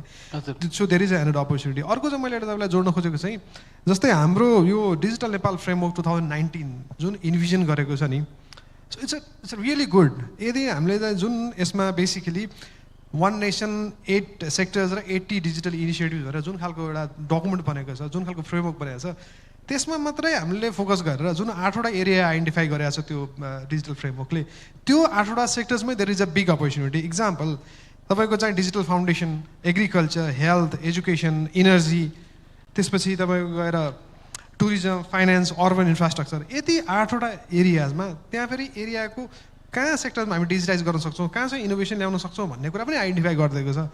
त्यतातिर पनि हामीले फोकस गर्न सक्यौँ भने चाहिँ there are lot of other opportunities, त्यतातिर एक्सप्लोर गरौँ। एउटा सिङ्गल सेक्टरमा मात्रै फोकस नगरौँ, एउटा साँच्चीकै एउटा इम्प्याक्ट ल्याउन सक्ने, सोसियली एउटा केही भ्यालु क्रिएट गर्न सक्ने, आफूलाई पनि भ्यालु क्रिएट गर्न सक्नेमा लाग्यो भने चाहिँ there is a big opportunity. म एनजेका हुन चाहेँ। अलिकति सरले चाहिँ यो इनोभेसनतिर फोकस गर्नुभयो होइन, र त्यसमा पनि डिप इनोभेसन्सको कुरा गरिराख्नु भएको छ, जुन एमएसएमईदेखि जुन अरू सेक्टर्सहरू छ, इभन डिजिटल नेपाल फ्रेमवर्कको डिफ्रेन्ट डोमेन्सभित्र पनि धेरै, हुन त डिजिटल नेपाल फ्रेमवर्क सरकारले नै लिड गर्ने हो, तर अरू सेक्टरबाट, प्राइभेट सेक्टरबाट, अरू सेक्टरबाट पनि धेरै इनोभेसन्सहरू रिक्वायर्ड छ। मैले दुईवटा प्रश्न गरेर एनजेसँग अलिकति यो डिप डिजिटल इनोभेसन र डिप प्रोसेस इनोभेसन्सलाई कसरी हेर्न सकिन्छ, र हामी त्यसलाई चाहिँ हामीले चाहिँ साकार पार्न सक्ने हाम्रो क्षमता छ, अथवा त्यो पनि इम्पोर्ट गर्न पर्ने अवस्था हुन्छ कि? एनजे। थ्याङ्क यू सर, राम्रो क्वेसन सोध्नुभयो। अब डिप डिजिटल इनोभेसन भन्ने बित्तिकै हामी त टेककै मान्छे पऱ्यौँ होइन। इनोभेसन भन्ने बित्तिकै अटोमेटिक त्यो डिजिटल इनोभेसनै हो। हामीले अरू कुनै कुरामा गएर इनोभेसन भनेर चाहिँ भनौँ न फर्सेबल फ्युचरको लागि त सोच्ने गरेको छैन। टेक इनोभेसनै हो, डिजिटल इनोभेसनै हो। त्यसको लागि अब एज अ एन्टरप्रेनर मैले के चाहिँ हाइलाइट गर्नुपर्ने दुई तिनवटा कुराहरू के हुन्छ भन्दा, अब एउटा एन्टरप्रेनरलाई सबैभन्दा ठुलो च्यालेन्ज भनेको चाहिँ सबसे पहिला त बिजनेस अपरेसन है। एउटा टिम इस्टाब्लिस गर, रेन्टलतिर सबै कुरा सानै स्केलमा भन्छु है म, सबै गरिसकेर त्यस पछाडि अनि इनोभेसनसम्म पुग्न त हामीलाई नै 7 वर्ष लाग्यो। 2016मा इस्टाब्लिस भएपछि अहिले आएर बल्ल हामी चाहिँ ल अब इनोभेट गर्नुपर्छ भनेर चाहिँ हामी लागि परेको छ भनेदेखि त्यसको लागि त अब के भन्ने, अब इस्टाब्लिस कम्पनी जस्तो आइमी ग्रुप जस्तो कम्पनी, फोनपे अथवा कुनै ब्याङ्कहरू अथवा कुनै क्यापिटल कम्पनीहरू छ भने उनीहरूको लागि चाहिँ सजिलो कुरा पनि हो है। उनीहरूसँग क्यापिटल अलरेडी हुन्छ, रिसोर्स मोबिलाइज गर्न सक्ने क्यापेबिलिटीहरू सबै कुरा हुन्छ। एन्टरप्रेनरसिपको साइडबाट सोच्दा हामीलाई चाहिँ क्यास फ्लोमा नै प्रब्लम भइरहेको देख्छु क्या। मोस्टली सबै कम्पनीहरूमा इनोभेसन त जहिले पनि सेकेन्डरी चिज भन्छ। इनोभेसन सेकेन्डरी चिज किन बन्छ भन्दा, एक त फाइनेन्सियल कुरा भयो, दोस्रो चाहिँ कम्पनीभित्र पनि रिसर्च एलोकेसन गर्दा कसरी गर्ने। एकजनालाई चाहिँ R&D डिपार्टको हेड बनाएर सुरु गर्ने, या चाहिँ टिम छुट्याइदिएर ल भाइ तिमीहरू दुईजना चाहिँ योमा रिसर्च गर, इनोभेट गर भन्ने, या चाहिँ आउटसोर्स के चाहिँ गर्ने भन्ने नै एकदमै अप्ठ्यारो हुन्छ क्या। एउटा सर्टेन स्केलसम्म कम्पनी पुगेर एउटा प्राइभेट सेक्टरको कम्पनी बुटस्ट्र्याप गरेर आएर क्यास फ्लो भएर, जस्तो हामी चाहिँ गेम कम्पनी हो है, स्टार्टमा मोबाइल गेम्स बनाउँथ्यौँ। त्यसको सक्सेसले गर्दा नै हामीलाई एउटा क्यापेबिलिटी गेन गराएको हो क्या। तर हामी चाहिँ 5 वर्ष पहिला नै यति अहिले जति क्यापेबल थियौँ त्यति नै हुन सक्थ्यौँ इफ हामीसँग चाहिँ कुनै एउटा भेन्चर क्यापिटल्सको सपोर्ट भएको भए, अथवा कुनै तरिकाले हामीसँग फन्डिङसँग फाइनेन्ससँग एक्सेस भएको भए, अथवा हाम्रो पनि एक किसिमको नेपालमा इनोभेसन भन्ने कुराको बारेमा यसरी टपिकहरू सुरु भएको भए पनि त्यहाँ चाहिँ हाम्रो क्यापेबिलिटी बिल्ड हुन्थ्यो होला। समस्या के भइदियो भन्दा हामी अझै पनि बेसिक्समा नै, सर्भाइभलमा नै त्यता नै अड्किरहेको अवस्थामा चाहिँ इनोभेसनको लागि मैले पोसिबिलिटिज पनि देख्छु, तर अहिले करेन्ट स्ट्याटस चाहिँ त्यति राम्रो चाहिँ देखिरहेको छैन, एउटा है। दोस्रो, हाम्रो क्यापेसिटी के छ भन्ने कुरामा चाहिँ इनोभेसन भन्ने बित्तिकै एउटा हुनु पर्दैन क्या। त्यो युनिकर्न कम्पनीज, एउटा ब्रेक थ्रु इनोभेसन चाहिन्छ, संसारै हल्लाउनु पर्छ, नयाँ पिरियडिक टेबलमा नयाँ एलिमेन्टै थप्नुपर्छ भन्ने खालको हुनु जरुरी छैन। हामी कुन ठाउँमा छौँ त्यो बुझ्नु जरुरी छ। चाइना कुन ठाउँमा छ, अमेरिका कुन ठाउँमा छ। अमेरिकाको लागि मेबी इनोभेसन भनेको नेक्स्ट प्लानेट डिस्कभर गर्ने, त्यहाँ गएर बस्ती बसाउने होला। हामी त त्यो सोचे नै होइन। भएको लागि होला 5 Gbps को इन्टरनेट छ, अब 10 Gbps को बनाउँछु भन्ने उनीहरूलाई होला। नयाँ सिलिकन चिपको नयाँ प्रोसेसर बनाउला, सर्टेनली थ्रेसोल्ड क्रस गराउँला भन्ने होला। हाम्रो लागि इनोभेसन के हो त? म्याग्दीबाट कट्टु लगाउने एकजना दाई भन्छौँ नि, हाम्रो महावीर दाई। महावीर दाईलाई इनोभेसन गर्नु परेको छ। बुढो मान्छेले टियुमा गएर एउटा ट्रस्ट मुनि गएर इनोभेसन गर्नु परेछ। त्यही पनि लौ न मेरो इनोभेसनहरू, मेरो प्रडक्टहरू हेरिदियो, लौ न है भन्दै गभर्मेन्टको पछि दुख्नु परेछ। जबकि हाम्रो क्यापेबिलिटी के बुझ्नुपर्छ भन्दा, महावीर दाई त एउटा क्यापेबिलिटी हो नि त। गभर्मेन्ट बडीले, प्राइभेट सेक्टरले उहाँलाई त रिसोर्स पर्सनको रूपमा युज गर्नुपर्ने। लौ न यो गरिदिनुहोस् भनेर जानुपर्ने चिज हो नि त। हाम्रो क्यापेबिलिटी छ, तर चाहिँ कस्तो छ भन्दा एकदमै दुःखद छ क्या। हाम्रो क्यापेबिलिटी छ, तर कसैले पनि जस्तो यो इन्डस्ट्रीलाई, इन्टायर आइटी इन्डस्ट्रीलाई नै इन्डस्ट्री नमाने जस्तै गरे, हाम्रो क्यापेबिलिटी त गन्दै नगर्ने जस्तो खालको क्यापेबिलिटी छ हाम्रो अहिले, एउटा है। अर्को भनेको चाहिँ म 2-3टा कम्पनीहरूको इक्जाम्पल दिन्छु है। इक्जाम्पल कस्तो भन्दा, एउटा टिक भन्ने कम्पनी छ, हाम्रो प्रार्थनाजी, हाम्रो जो प्यानलिस्ट हुनुहुन्थ्यो उहाँकै इन्भेस्टमेन्ट छ आई थिङ्क। एकदमै राम्रो अकाउन्टिङ सफ्टवेयर बनाउनु भएको छ कि उहाँहरूले अकाउन्टिङ सफ्टवेयर इन्भेन्टरी सफ्टवेयर भन्ने बित्तिकै एकदमै बोरिङ झ्याउ लाग्दो चलाउनै नसकिने स्लो हुने खालको छ। त्यहाँनिर इनोभेसन गर्नुभयो नि त उहाँहरूले, नयाँ छुट्टै बनाउनु पर्दैन क्या। फिनटेकमा पनि एउटा कम्पनी होला जसले चाहिँ एक्जिस्टिङ सोल्युसनहरू बोरिङ भएर स्लो भएर नराम्रो भएर त्यसमाथि इनोभेसन गरेका छन् नि त। इनोभेसन भनेको कन्टिन्युस चिज हो। 10 वर्ष पहिला एउटा मान्छेले काम सुरु गर्यो, अर्कोले त नगर्ने भन्ने हुँदैन। सुमन सरले भन्नुभएको थियो नि, एकजनाले यो गर्यो अर्कोले फेरि किन त्यही नै गर्नुपर्छ, इम्प्रुभ गर्न मिल्छ त्यसैले गर्ने होइन, इम्प्रुभ गर्ने त्योभन्दा राम्रो बनाउने। किनकि कुनै पनि इन्डस्ट्रीमा हेर्नुहोस्, आइटीमा मात्रै होइन, फर्स्ट कम्पनी बेस्ट कम्पनी कहिले हुँदैन। इभन फोन पे पनि मेबी फिनटेकमा लागेको फर्स्ट कम्पनी थिएन होला है, त्यो एउटा हुन्छ। अर्को टिकको मैले इक्जाम्पल दिएँ, जस्तो प्रोग्रामिज भन्ने एउटा कम्पनी छ अहिले, लर्निङ सी अथवा चाहिँ सीको tutorial, Python learn, online Python compiler, anything you search about it Programiz सुरुमा आउँछ। त्यो पनि त नेपालको लागि एउटा इनोभेसन नै मान्छु क्या मैले त्यसलाई। अर्को एउटा ब्ल्याङ्कसर भन्ने कम्पनी छ है, थाहा छैन होला, तर सपिफाईको नेपाली भर्जन हो त्यो। त्यो भाइसँग मैले कुरा गर्दा किरण नेपाली भन्ने केयुको स्टुडेन्ट हुन्, उसँग कुरा गर्दा भने दाइ मैले फ्रन्ट एन्ड ब्याक एन्ड सबै गरेँ, इन्टायरली मैले 27 दिनमा ब्ल्याङ्कसर सेटअप गरेको भन्यो क्या। अचम्म लाग्यो मलाई। हामी पनि एज अ कम्पनी 22-23 जनाको टिमले चाहिँ एउटा इकमर्स साइट बनाउन ट्राई गरिरहेको छौँ। 1 वर्ष हुन लागिसक्यो, अहिलेसम्म MVP रिलिज गर्न सकेका छैन क्या राम्ररी। उनीहरूले त्यस्तो गरिरहेको छ है। हामीले चाहिँ क्यापेबिलिटी भन्दा चाहिँ अब त के भइसक्यो भन्दा हाम्रो होइन, हाम्रो प्यानलमा भएको मान्छेको क्यापेबिलिटी भन्दा पनि अपकमिङ जेनेरेसन के, जो त +2 पढ्दैछन्, जो ब्याचलर्स गर्दैछन्, उनीहरूकोतिर पो सोच्नुपर्ने भइसक्यो। हामी पनि बुढो भइसकेको छौँ यो किसिमले है। हाम्रो क्यापेबिलिटी त अब लिमिटेड भइसक्यो। हामीभन्दा 10 फोल्ड क्यापेबल, 10 फोल्ड धेरै इनर्जी भएको मान्छेहरू, उनीहरूलाई चाहिँ हामीले के गर्नु पऱ्यो भन्दा हामी नै सबै गरौँ भन्दा उनीहरूको क्यापेबिलिटी डेभलप गर्नलाई चाहिँ कसरी गर्न सकिन्छ त्यतातिर सोच्नु पऱ्यो। र हामीले चाहिँ उनीहरूको लागि इकोसिस्टम बनाइदिनु पऱ्यो, फन्डिङ गरिदिनु पऱ्यो। जुन फन्डिङ हामीले 5 वर्ष पहिला पाएनौँ त्यो अब हामीले स्टार्टअपहरूमा लगानी गरिदिनु पऱ्यो।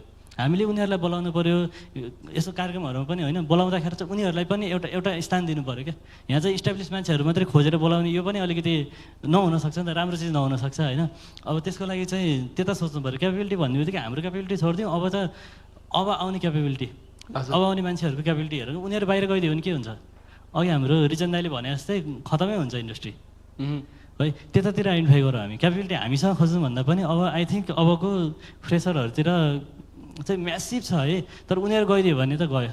हजुर, मेरो 2090 को जुन रिचनजीले एउटा जुन पिक्चर देखाउनु भएको छ त्यो चाहिँ त्यो त हुन्छै हुन्छ। जस्तो एउटा इलेक्ट्रोनिक्सको इक्जाम्पल दिन्छु। इलेक्ट्रोनिक्स कम्पनी खोलौँ भन्यो भने अथवा चाहिँ के गरौँ भने छँदै छैन क्या। नेपालमा PCB बोर्ड एसेम्ब्ली नै हुँदैन, एकदमै लो स्केलमा टेबल टप मेसिनले हुन्छ। प्लास्टिकको मेसिनहरू, प्लास्टिकको त्यो इन्क्लोजर बनाऊँ भने छँदै छैन। हामीले बल्ल सुरु गर्न लागेछौँ। नेपालभरिको सबै कम्पनीहरू लगभग हामीले भिजिट गऱ्यौँ अथवा उनीहरूकोबाट रिपोर्टहरू लियौँ, छँदै छैन क्या। त्यो त एउटा इन्टायर इन्डस्ट्री म्यासिभली छोडिदिएको छ। जस्तो सफ्टवेयरमा सुरु गऱ्यौँ भने अलिकति सहिलो छ, तर पनि कम्पिटिसन त्यस्तै छ होइन। तर चाहिँ इकोसिस्टम एउटा डेभलप गरौँ न सबै मिलेर। त्यो भयो भने चाहिँ मलाई हामीलाई एक्चुअली क्यापेबिलिटीको बारेमा थाहा हुन्छ भन्ने चाहिँ मलाई लाग्छ है। हजुर, मैले अब अलिकति यहाँ मसँग समयको पनि ज्ञान इन्डिकेसन्सहरू आइरहेको छ। म फ्लोरबाट केही हाम्रो अहिलेको जुन छलफल भइरहेको छ यो छलफलको विषयमा केही प्रतिक्रियाहरू छ अथवा हामीमाथि नै केही प्रश्न छ भने म लिन चाहेँ।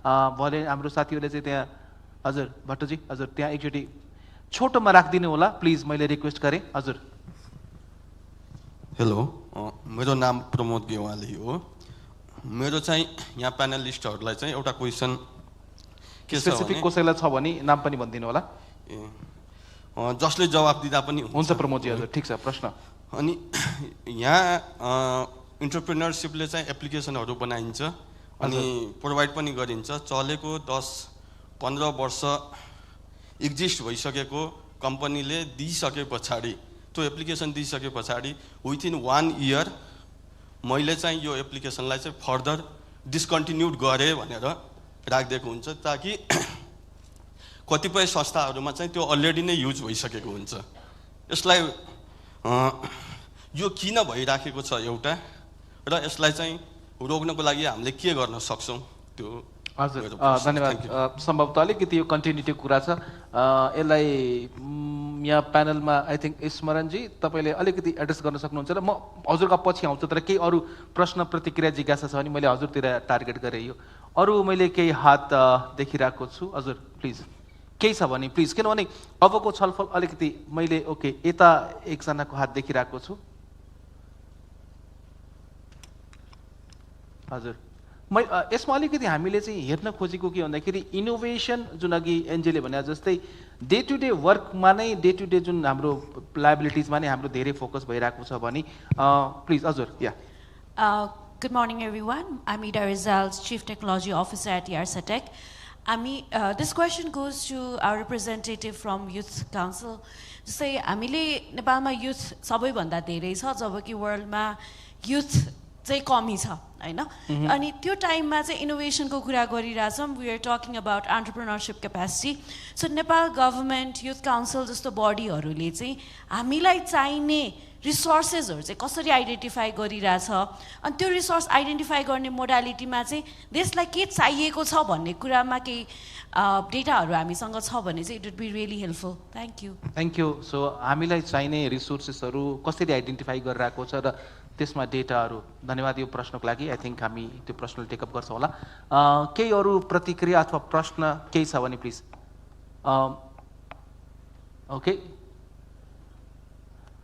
आई थिङ्क इनकेस हामी त्यो आयो भने हामी फेरि लिन्छौँ होला म स्मरणजी हजुरबाट र अघिको जुन प्रमोदजीको प्रश्न थियो किन यो कल्चर यस्तो छ अथवा यो बाध्यता नै हो यो राम्रो प्रश्न आयो यसमा कन्टिन्युटी अफ सफ्टवेयर जस्तै कुनै संस्था आउँछ सफ्टवेयर बनाउँछ सफ्टवेयर दिन्छ कन्ज्युमरलाई अनि त्यस पछाडि संस्थाले त्यो बन्द गर्न सक्छ त्यसको लागि चाहिँ नेपालको प्रस्पेक्टमा होइन इन्टरनेसनल वर्ल्ड वाइड प्रस्पेक्टमा पनि यस्तो हुने गर्छ इभन फेसबुक जस्तो कम्पनीले पहिला पार्ट्स भन्ने नोटिफिकेसन थियो अल अफ अ सडन उसले डिस्कन्टिन्यू गर्यो हाम्रो यो अलिक टेक्निकल भाषामा चाहिँ यो सर्टेन लेभलमा सर्टेन टेक्नोलोजिजहरू डिस्कन्टिन्यू हुने भन्ने त हुन्छ तर ह्याभिङ सेड द्याट यसमा एक्सक्युज लिने भन्दा पनि यो सफ्टवेयर कन्टिन्युटीको लागि चाहिँ ओभरअल यो सफ्टवेयर कम्पनी चलाउने इन्डिभिजुअल्स एन्टरप्रेनर्स अन इन्भेस्टर्सहरूले चाहिँ प्रपर बिजनेस माइन्डसेट बोकेर आउनुपर्छ म चाहिँ नेक्स्ट 10 इयर्स नेक्स्ट 15 इयर्सको सर्भाइभल प्लान अथवा नेक्स्ट 15 इयर्स अथवा 20 इयर्स चाहिँ म कम्पनी यसरी सस्टेन गर्छु मैले बनाइसकेको प्रडक्ट यसरी सर्भाइभल गर्छु अथवा त्यसको ह्यान्डओभर प्रोसेस त होला नि त कमसेकम होइन आफूले कम्पनी चलाउन सकेन त्यसको प्रपर बिजनेस माइन्डसेट पनि अलिकति हुनु जरुरी छ म्याच्युरिटी हुनुपर्ने छ र रेस्पोन्सिबिलिटी पनि बियर गर्नुपर्ने रिसोर्सेसहरू आउन जरुरी छ अनि अर्को चाहिँ मल्टिपल स्टेक होल्डर्सबाट सपोर्ट चाहियो अब यो सपोर्टमा भन्ने बित्तिकै म फेरि 2-3वटा पोइन्ट एकदम इमिडिएटली राख्छु I won't take much of a time एउटा चाहिँ इनोभेसन र आइडियाजलाई venture capitalist banks corporate houses र गभर्मेन्टले प्रायोरिटी दिनुपर्छ अब ब्याङ्कमा जस्तै म आजको दिनमा ब्याङ्कमा चाहिँ ल मेरो आइडिया यस्तो खतरा छ म चाहिँ अब 400बाट 1000 जनाको कम्पनी बनाउँछु I need a bit of a fund for my infrastructure भन्न गयो भने ब्याङ्कले के भन्छ भने जग्गाले घरले कहाँ छ जग्गा खोइले तले लाल पूर्जाले भनेर सोध्छ मेरो ड्याडले त मलाई दिसिन्न आजको दिनमा किनभने त्यो लाइफ अर्न सचिवज्यूले नै दिनुहुन्छ त छोरालाई घर जग्गा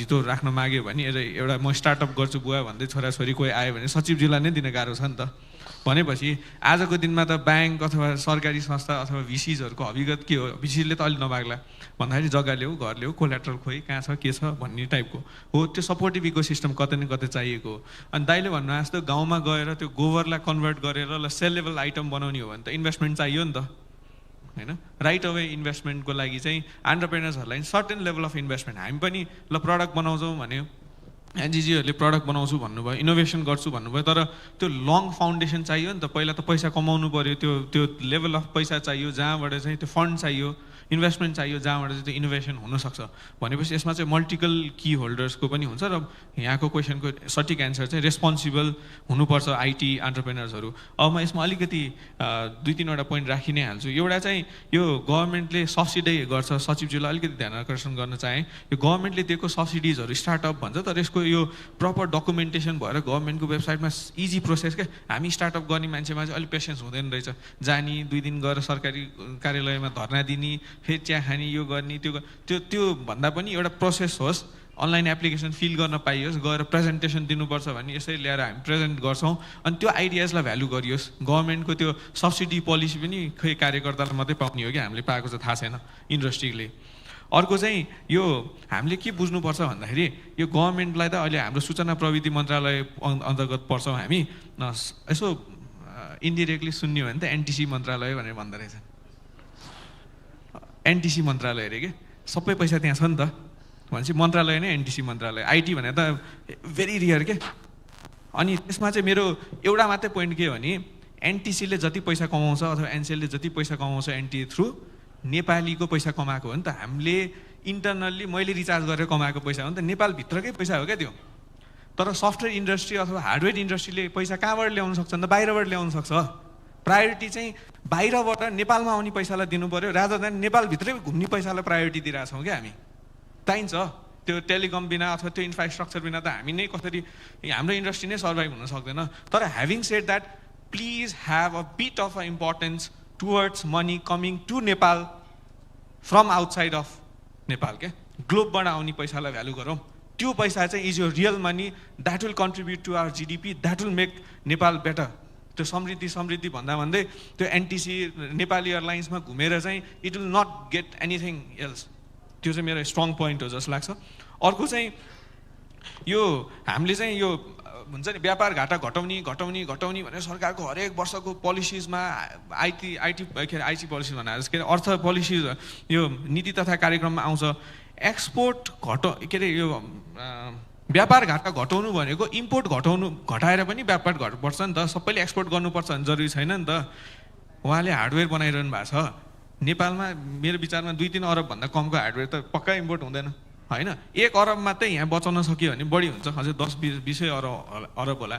टिभी, एलइडीज, राउटर्स, स्मार्टफोन्स नभनौँ ल, स्मार्ट वाच, इयरपड्स, यस्तो ग्याजेटहरू मात्रै बनाउन सक्यो भने 2-3 अरबको व्यापार घाटा कतै न कतै खरबै लेभलमा पनि कतै न कतै प्रोटेक्ट होला। सो व्यापार घाटा घटाउनु भनेको जे पनि एक्सपोर्ट गर्ने मात्रै होइन, इम्पोर्ट घटाउने पनि हो, डोमेस्टिक प्रोडक्सन बढाउने पनि हो। त्यसमा पनि ध्यान दिनु पर्ला। इम्पोर्टेन्ट मैले आइटी मात्रै भन्दा पनि आइटीभित्र धेरै भेग छ है।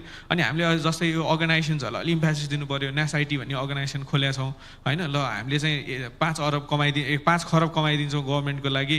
ल नेक्स्ट 5 इयर्समा हजुरको गभर्मेन्टको सबै इम्प्लोइको स्यालेरी नै हामी कमाउँला। ल सरहरूले सपोर्ट गरिदिनु पऱ्यो, म्यामहरूले सपोर्ट गरिदिनु पऱ्यो भन्दा त अलिकति प्रायोरिटीमा राखिदिनु होला। अनि यो आइटी बिल चाहिँ लास्ट 3 इयर्सदेखि पेन्डिङ रहेछ। मलाई त्यो बिलको बारेमा थाहा थिएन। युरोपियन क्लाइन्ट्स एकजना अनबोर्ड हुनु लागेको है। अनि तिमीहरूको IT policy is very outdated, I don't think we can work with you because your country is very underrated in the securities as well भनेर भन्यो क्या। आई वाज भेरी त्यो हुन्छ नि सरप्राइज। हाम्रो गभर्मेन्ट अस्ति यो यात्रीले बाइक बनायो, रजिस्ट्रेसनै रहन्छ। यात्रीले बाइक बनाउने भने त मैले त 2017-18बाट सुने हो। यातायातको निर्देशक कतिजना भएर जानुभयो, यसो सोचेर लौ न यार नेपालमा नि बनाउन थालेछन्, लौ बनाइदिइहालौँ भनेर एउटा निर्देशन एउटा सानो उता रहेछ नि एउटा एक्ट के भन्नुहुन्छ हजुरले होइन, नियमावली के हो बनाउनु पर्ने त बनाइदियो हुन्थ्यो नि त। प्राइम मिनिस्टरले भनेर हेर्नुहोस् है, नेपालमा प्रड्युस हुने कुरालाई प्राइम मिनिस्टरले भनेर आदेश दिएर बनाउनु पर्ने बाध्यताबाट चाहिँ अलिकति प्रोएक्टिभतिर आउनु पर्यो। समहाउ आइटी बिल पेन्डिङ छ लास्ट 3 इयर्सदेखि। खोइ बुझ्नुभयो कि होइन राजनीतिज्ञहरूले कसले बुझ्नुपर्ने हो पनि थाहा छैन।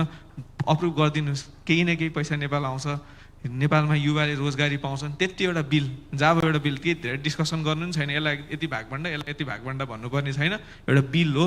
त्यो चाहिँ पोलिटिसियन्सहरूलाई अलिकति भन्नुपर्ने हो हजुर होइन। ल अब यो अलिक धेरै नै भनियो जस्तो लाग्यो, यति नै हो। Thank you. लिस्टमा चाहिँ आई थिङ्क धेरै नै छ। म यहाँ सुरेन सरको चाहिँ छोटो सुरेन सरलाई पनि एउटा प्रश्न थियो, म त्यतैतिर जाएँ र केही प्रश्न अथवा प्रतिक्रिया चाहिँ म अझै एउटा दुइटा लिने सक्नुहोस्, म उत्तर लिइहालौँ त्यसपछि आउँछु प्लिज हजुर। म छोटोमा भन्न चाहन्छु, औपचारिक वा अनौपचारिक तवरले नेपाली युवाहरू झन्डै 50 देखि 60 लाख अहिले विदेशमा रहेछन्। पहिला उहाँहरूले पैसा मात्रै पठाउनुहुन्थ्यो। पछिल्लो चरणमा यो जुन इन्फर्मेसन टेक्नोलोजीको दुनियाँमा जुन रिभोल्युसन भयो, अब उहाँहरूले पैसा मात्रै पठाउने होइन, उहाँहरूले विचार पठाउन थाल्नुभयो, मत पठाउन थाल्नुभयो, अभिमत पठाउन थाल्नुभयो, धारणा पठाउन थाल्नुभयो। यो सबै कुराले अहिले र हरेक विदेश जाने मान्छेले पहिलो महिनाको कमाइले एउटा स्मार्टफोन आफूले किन्ने र परिवारको अर्को सदस्यसँग कुरा गर्ने, उत्तिकै राम्रो मोबाइल अर्को महिनाकोले घर पठाउने पनि भयो। यसो गर्दै गर्दा अहिले पहिला पैसा मात्रै पठाउनेले अहिले विचार धारणा सबै थोक पठाउन थाल्दा त्यसले नेपालको सोच्ने तरिका बदलिएको छ। राजनीतिक व्यवस्थामा उतार चढाव भएको छ, आर्थिक व्यवस्थामा उतार चढाव भएको छ र सामाजिक व्यवस्था नि उतार चढाव भएको छ। यसले गर्दा यो मौकालाई अवसरको रूपमा सदुपयोग गर्दै मैले कहाँ जोड्न खोजेँ भनेपछि अब यो डिजिटल एन्टरप्रेनरसिपको माध्यमबाट यसलाई बढावा दिने हो भने चाहिँ यो एउटा अवसर बन्न सक्छ। र विदेश जाने कुरा अघि जुन हामीले चिन्ता गऱ्यौँ साँच्चैकै डिजिटल एन्टरप्रेन्योरसिपले विदेश जाने कुरा पनि रोक्छ त्यसले उद्यमीहरूलाई पनि यहाँ रोक्छ र इम्प्लोइहरूलाई पनि यहाँ रोक्छ र जहाँसम्म उहाँको प्रश्न थियो रिसोर्सलाई कसरी आइडेन्टिफाई गर्नु अहिले केही समय अगाडि मात्रै नेपाल सरकारले बजेट प्रस्तुत गरेको छ उद्यमशीलता वर्ष भनेर चाहिँ यो वर्षलाई घोषणा गरेको छ र यसको भरपुर सदुपयोग हामीले गर्न सक्नुपर्छ एक दोस्रो कुरा चाहिँ प्रधानमन्त्री कार्यालयसँग सम्बन्धित विभिन्न कार्यक्रमहरू रहेका छन् अहिले मुलुक 3 तहको सरकारमा छ सङ्घीय सरकार प्रदेश सरकार र स्थानीय तह तीनवटै ठाउँमा चाहिँ युवा उद्यमशीलतालाई प्रवर्धन गर्नका निमित्त विभिन्न कार्यक्रमहरू रहेका छन् र त्यसमा सरकारी गैर सरकारी सामाजिकदेखि लिएर राष्ट्रिय अन्तर्राष्ट्रिय सबैको एकीकृत र हातेमालोबाट चाहिँ हामीले यो यसको चाहिँ मार्गलाई प्रशस्त गर्नुपर्दछ फराकिलो लोकमार्ग निर्माण गर्नुपर्दछ र चाहिँ अब अघि पनि मैले भने सिङ्गो सरकारको चाहिँ ध्यान चाहिँ उद्यमशीलतामा हुनुपर्छ र मैले अन्त्यमा के सचिवज्यू पनि यहाँ भएको मौकालाई सदुपयोग गर्दै अघि साथीहरूले उठाउनु भएको कुरामा जुन आइटी बिललाई चाहिँ तत्काल अगाडि बढाउने कुरा र डिजिटल नेपाल फ्रेमवर्कलाई अपग्रेड गर्ने कुरा अपडेट गर्ने कुरामा चाहिँ हामी तुरुन्त लागौँ धन्यवाद सचिवज्यूको कुरा मैले यो अन्तिम प्रश्न मलाई यहाँ साथीबाट आइसकेको छ एउटा अन्तिम प्रश्न यहाँ मैले हात देखिरहेको छु अन्तिम प्रश्न लिए सो प्रश्न अथवा जिज्ञासा छोटोमा राखिदिनु होला र यसपछि म हाम्रो यहाँ रिसोर्स पर्सनलाई नेपाललाई साँच्चै नै एउटा चाहिँ डिजिटल एन्टरप्रेन्योरको हब बनाउने हो भने चाहिँ के गर्नुपर्छ भन्नेतिर चाहिँ अन्तिममा 30 सेकेन्डको चाहिँ म सरलाई चाहिँ लिन्छु हजुर please Mr. Moderator, respected panelists, distinguished guests, ladies and gentlemen. मेरो नाम Jatin Bhusal currently Eastern Nepal नामक training and product development को founder and CEO. Plus Huawei sits for the future को as a global ambassador पनि छु. सरहरूले कुरा गर्नु हुँदा आज हामीले डिजिटल एन्टरप्रेन्योरशिप को कुरा युथहरूलाई कसरी त्यतातिर एट्र्याक्ट गर्ने भन्ने धेरै विषयमा चर्चा गर्नुभयो.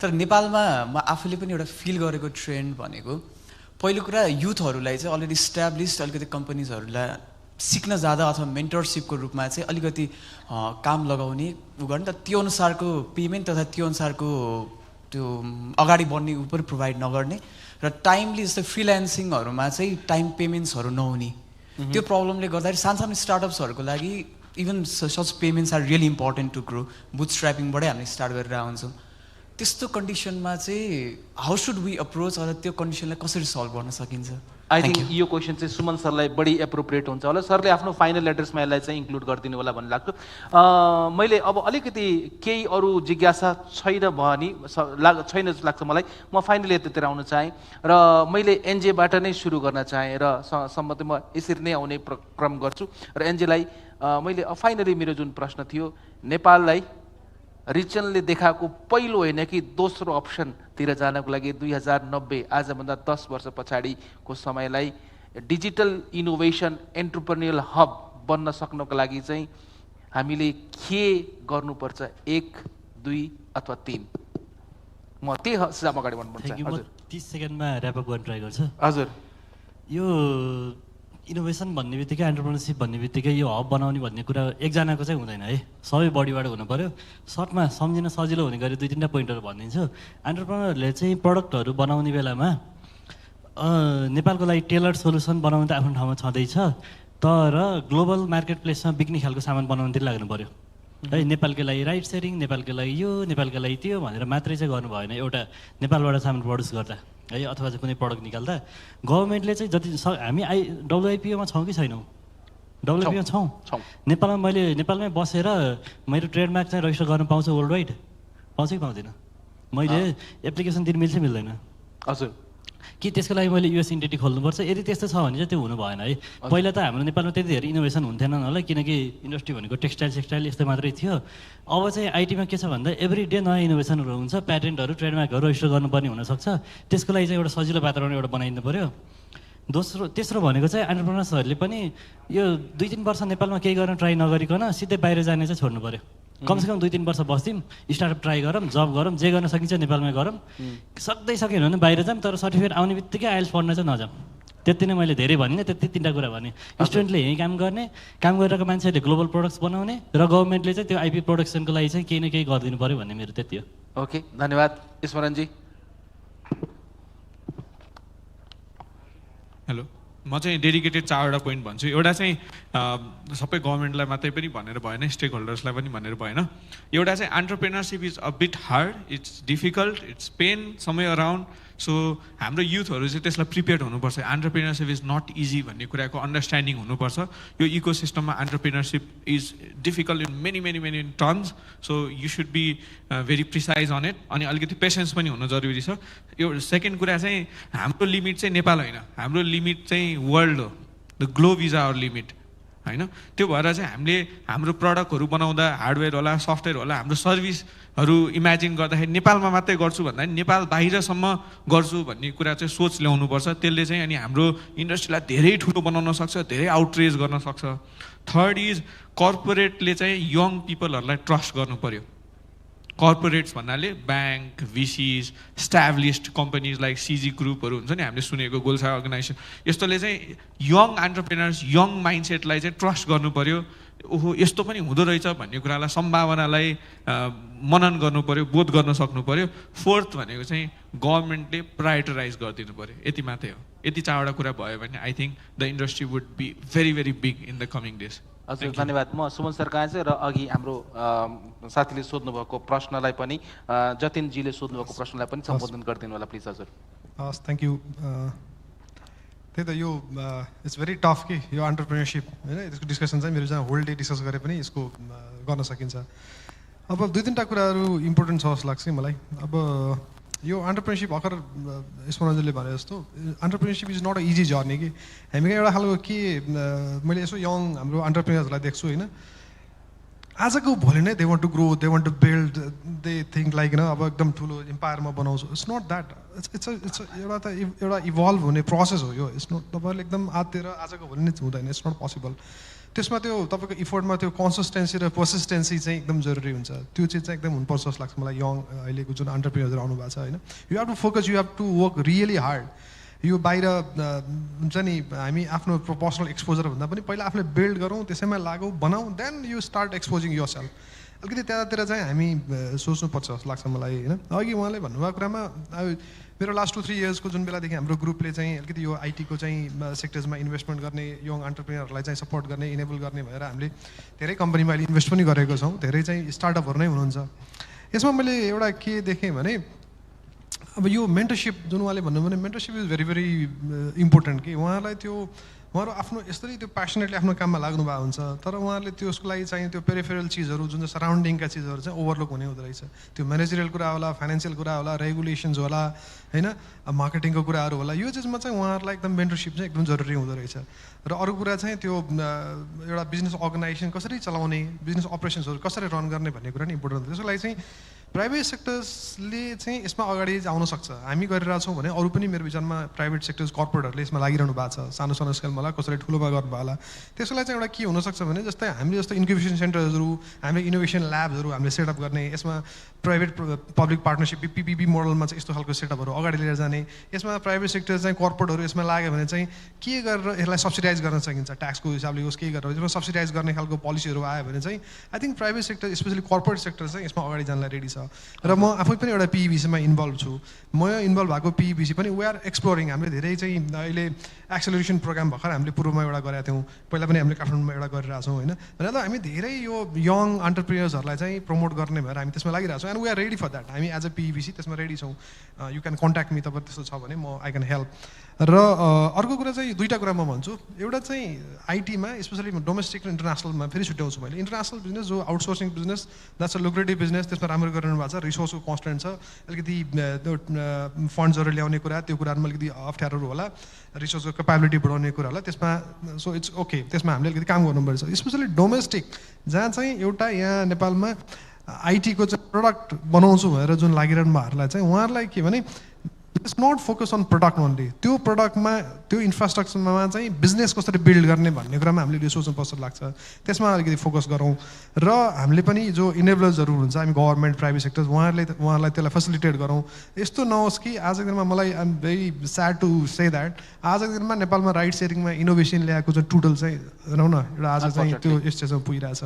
आजको दिनमा इकमर्स सुरु गरेको सस्तो डिल चाहिँ स्ट्रगलिङ भनेर let's promote local companies, let's promote जसले चाहिँ इनोभेसन इनोभेसन ल्यायो इन्डस्ट्रीमा उनीहरूलाई प्रमोट गर्नुपर्छ, हामी मिलेर गर्नुपर्छ। यसमा सबै स्टेक होल्डर इक्वली रेस्पोन्सिबल जस्तो लाग्छ मलाई। यसरी हामी मिलेर गयौँ भने चाहिँ I think there is a very bright future of यो टेक्नोलोजीको सेक्टर्समा, स्पेसली यो हाम्रो जुन होल इकोसिस्टम्स हाम्रो एज अ होल कन्ट्रीको डिफ्रेन्ट एरियाजमा चाहिँ डिजिटाइज गर्ने कुरामा चाहिँ हामीले धेरै चिज गर्न सक्छौँ जस्तो लाग्छ। Thank you. म सुरेन्द्र सरका हुन चाहिँ हजुर यसमा चाहिँ अलिकति अब सरकारको अब हजुर एउटा एक्जिक्युटिभ रोलमा पनि हुनुहुन्छ, त्यो सँगसँगै हजुरको काउन्सिल र सँगसँगै अरू हाम्रो मन्त्रालय र अरू विभागले लिन पर्ने अबको चाहिँ बाटो के हुनसक्छ जुनले चाहिँ साथीहरूले उठाउनु भएको प्रश्नलाई पनि सम्बोधन गरौँ र यो नेपाल अलिकति एउटा चाहिँ डिजिटल इनोभेसनको एउटा चाहिँ एन्टरप्रेन्योरल हब बन्न सकोस्। हजुर विश्वको 7 अर्ब जनसङ्ख्या मध्ये झन्डै 1 अर्बभन्दा बढी जनसङ्ख्यामा हाम्रो उत्तरी छिमेकी छ, 1 अर्बभन्दा बढी जनसङ्ख्या हाम्रो दक्षिणी छिमेकी छ। एक हिसाबले त्यो हाम्रो विशाल बजार हो जुन संसारमा बिरलैलाई उपलब्ध होला। त्यो बजारलाई आधार मानेर नेपालभित्रबाट हामीले एउटा डिजिटल रेभोल्युसनको एउटा नयाँ युग चलायौँ भने नेपाल समृद्ध हुन समय लाग्दैन। त्यसैले त्यो डिजिटल एन्टरप्रेन्योरशिप र डिजिटल रिभोल्युसनको माध्यमबाट हाम्रो कृषिलाई, पर्यटनलाई, उद्यमलाई त्यो विशाल बजारमा हामीले फैलाउन सक्यौँ भने हामी चाँडै नै विकासको एउटा शिखरमा पुग्न सक्छौँ। र त्यसका निमित्त हामीसँग विश्वको सर्वोच्च शिखर सगरमाथा छ, हामीसँग करोडौँको अरबौँको चाहिँ आस्थाको केन्द्र पशुपतिनाथ छ, हामीसँग लुम्बिनी छ र त्यसलाई हामीले यो माध्यमबाट चाहिँ अगाडि लानु जरुरी छ। र त्यसका निम्ति जसरी एउटा मानिस हिँड्नको निम्ति दाहिने देब्रे दुवै खुट्टा सँगसँगै चलाएपछि मात्रै हिँड्न सक्छ, अगाडि बढ्न सक्छ। यो डिजिटल एन्टरप्रेन्योरशिपको हकमा पनि सरकार र निजी क्षेत्र दुईटै सँगसँगै हातेमालो गर्यो भने मात्रै सकारात्मक परिणाम आउन सक्छ र हामीसँग अत्यन्तै उज्जवल सम्भावना छ। त्यसका निम्ति पोलिसीमा, कानुनमा, ऐनमा र अप्ठ्यारा गाँठाहरू फुकाउनमा र उठेका तमाम विषयहरूलाई सहजीकरण गर्नमा सरकारको दृढ सङ्कल्प चाहिन्छ, अठोट चाहिन्छ र निजी क्षेत्रको पनि तत्परता चाहिन्छ। धन्यवाद।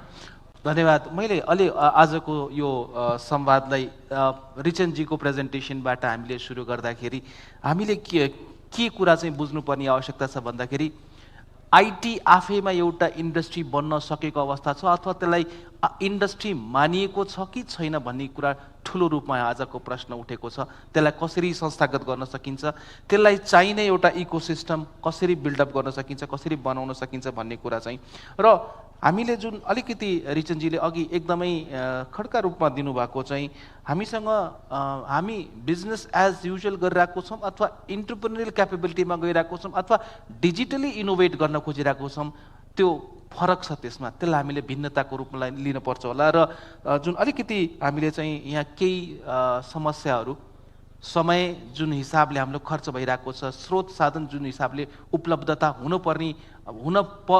भइदियो भने अघि जतिनजीले भन्नुभएको प्रश्नमा पनि उपलब्ध भइदियो भने त्यसले चाहिँ जुन एउटा हाम्रो क्षमतालाई अझै उद्घार गर्न सक्छ भन्नेतिर पनि गयो। र सँगसँगै अलिकति जुन रेकमेन्डेसन्सहरू युवालाई नेपालमा नै केही गर्नलाई उत्प्रेरित गर्न सकिन्छ कि भन्ने कुरा चाहिँ केही नभए पनि छोटो समयको लागि युनिभर्सिटीको डिग्री सकाउनु भन्दा अगाडि नै कुन 8औं प्रदेश भनेर भन्नुभयो यहाँ अघि साथीले, 8औं प्रदेशतिरको गन्तव्य भन्दा पनि गन्तव्य चाहिँ आफ्नै प्रदेशतिर जाने कि भन्ने कुरामा चाहिँ त्यता फोकस गर्न सकिन्छ कि। र स्मरणजी र एनजीले दुवैजनाले चाहिँ ग्लोबल सल्युसन्सलाई हामीले फोकस गरौँ।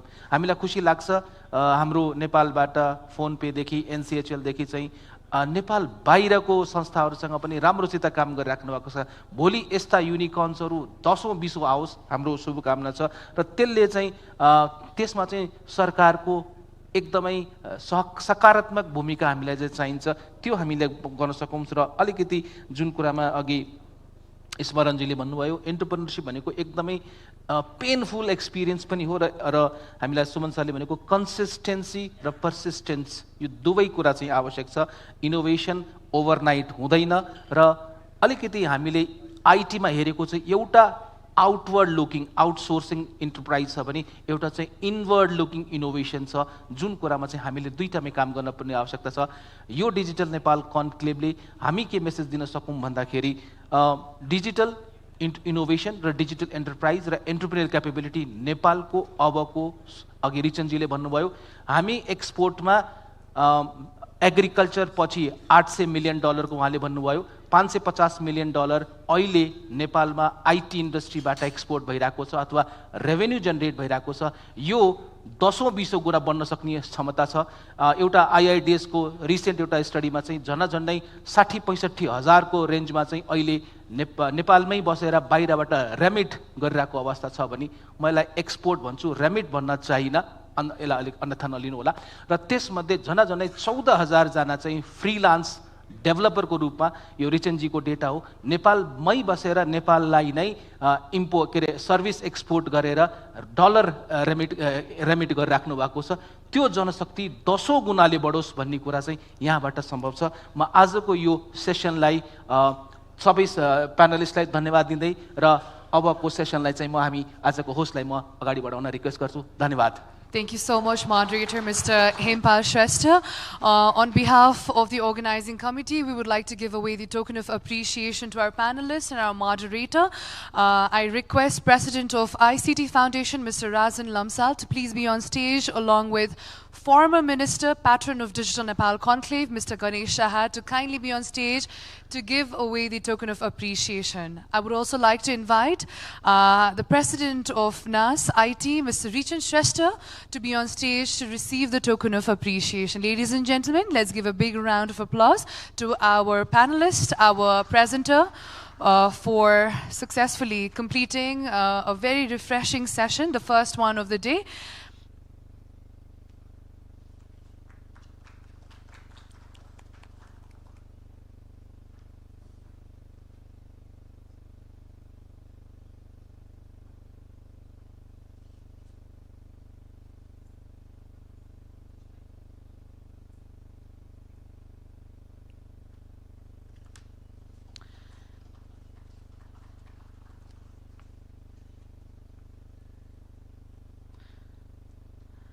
One more time, thank you to our panelists for a very insightful, honest, and a very refreshing first session to start off.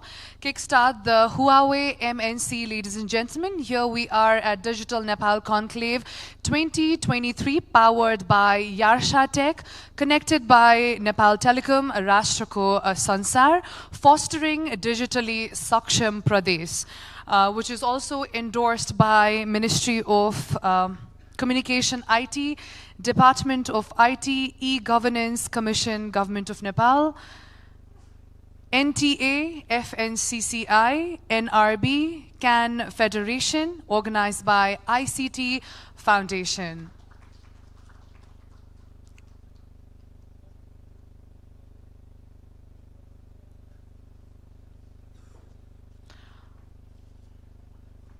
Along with the photo opportunity with our panelists and our moderator, along with the organizing committee, I would also like to take a moment to thank our supporting partners, the Asia Foundation Data for Development, Kantipur, Frost and Sullivan, Code Himalaya, Barcode Nepal Inc., Broadband, and thank you to our panelists. Please, I request all of you to take your seats. Thank you so much to ICT President for doing the honors of giving away the token of appreciation. Likewise, supporting partner, Technorio, Living with ICT, IMEPay, Digital Payment Partner, Security Partner, Checkpoint, Ticketing Partner, Sasto Tickets, IT Training Partner, Broadway, Infosys. यहाँहरु सबैलाई अवगत गराउन चाहन्छु यो हाम्रो दोस्रो संस्करण रहेको छ. This is the second time we are organizing Digital Nepal Conclave. I request all of you to take a moment to go to digitalconclave.org. यो वेबसाइटमा गएर यहाँहरुले आफ्नो constructive criticism, feedbacks हरु दिन सक्नुहुन्छ यो कार्यक्रमको बारेमा. हामीले 3 जना साथीहरु जसले feedbacks हरु दिनुहुन्छ उहाँहरुलाई चाहिँ यार्शा टेकको तर्फबाट नेपालमै बनिएको power bank distribute गर्नेछौं. So please make sure that you log into digitalconclave.org to give your feedbacks regarding the conclave. Now, with that said, ladies and gentlemen, it's time we move on to the second presentation, which is about emerging innovation capabilities of artificial intelligence and machine learning in Nepal. We all are very much aware that over the last decade, there has been a very progressive, promising progress in the development of AI, artificial intelligence. The AI has become the characteristic feature of the modernized and globalized world. It would not be wrong if I say AI is literally everywhere. And let's talk about where we Nepalese are in terms of embracing AI technology in our field. I'm very excited to hear more about it from Dr. Samir Maske, who is the next presenter of the event. He is a computer scientist, educator, and entrepreneur, currently the founder and CEO at Fuse Machines Inc. and an adjunct associate of professor at Columbia University. उहाँले भर्खरै मात्र पनि AI Breakthrough Award as Best AI Company जित्नु भएको छ. उहाँ यहाँ digitally, so he will be joining us virtually for the presentation. So ladies and gentlemen, with a big round of applause, let's welcome Dr. Samir Maske for his presentation.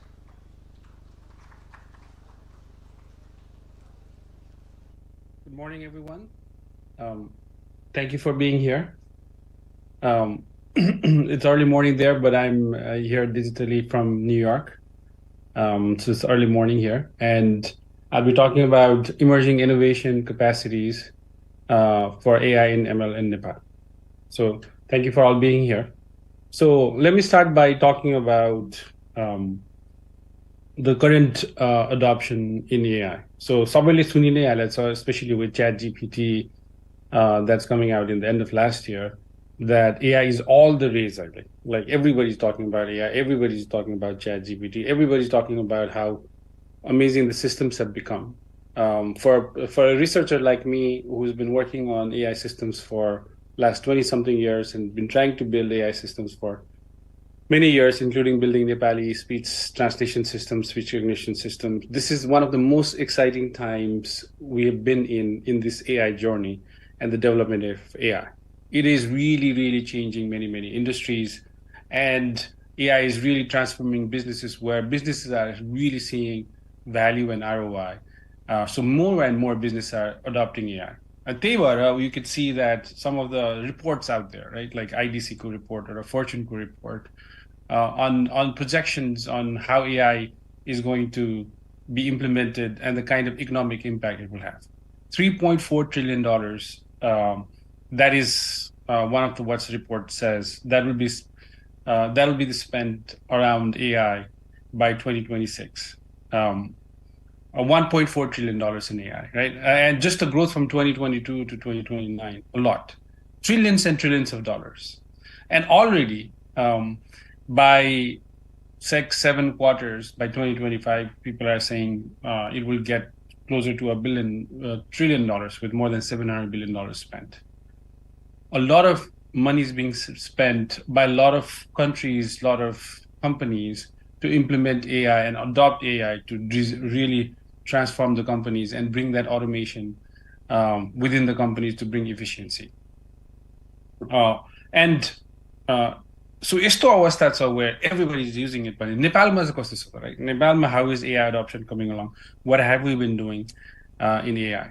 So there are two sides of the story to this, right? There's a story where we are ranking among the government AI indexing techs on a lower side, versus there's a massive interest, particularly from youth, on trying to use AI. So if you look at some of the stats, right?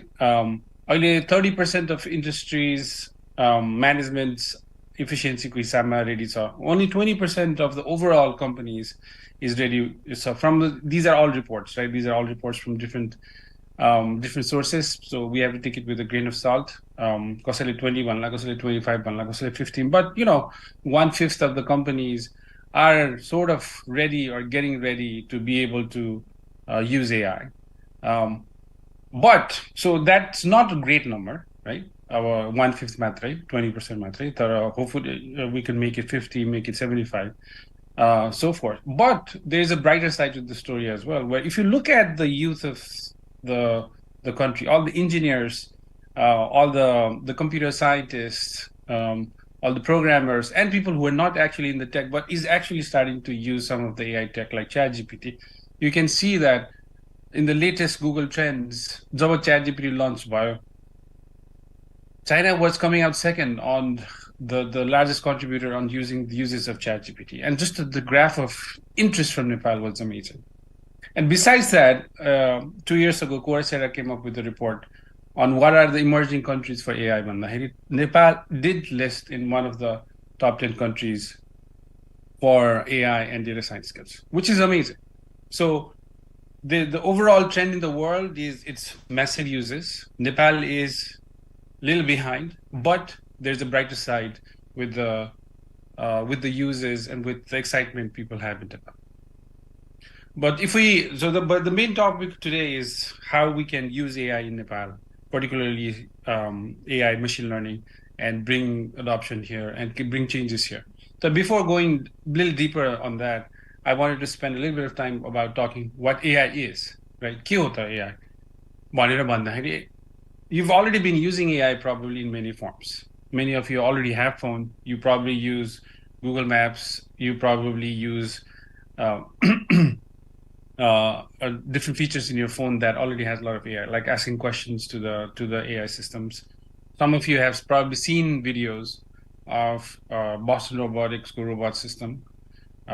You may have seen videos where drones are being used to deliver medicine. As a few machines, we've also tried building drones to deliver medicine and blood a few years ago. And the most famous one these days, ChatGPT, which allows you to ask questions and get answers, right? Any kind of questions you want to ask, it will give you answers. And not only that, it is a very creative system where you can ask it to create a poem.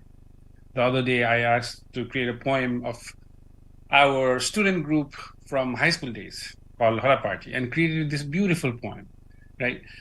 Similarly, you could use Midjourney and other kind of systems to create images. So AI systems are any machine learning system, any machines that can take input, analyze, do reasoning on it, and create an output, a decision that's useful for humans. So in the simplest way, that's how I would describe an AI system. And it's getting better and better and better. So त्यस्तो अवस्थामा, if that is AI and if that's the state of the world and that's the adoption, that's where Nepal is. The big question for us, we as a country with rich Himalayas as our natural resources, what can we do to transform Nepal using AI? What are some of the things we can do, right? हाम्रो natural resources टन्न छ, तर AI ल्याउनको लागि र AI बाट changes ल्याउनको लागि what can we do? And I think the biggest answer lies in one of the biggest assets or resource we have, which is youth of Nepal, right? Very big population of Nepal right now is under 25. And as you already saw in the graph of users of ChatGPT, they are very excited about technology. They want to use and learn technology, and particularly AI. So if we can empower the youth of Nepal, I think we will be able to bring transformative changes.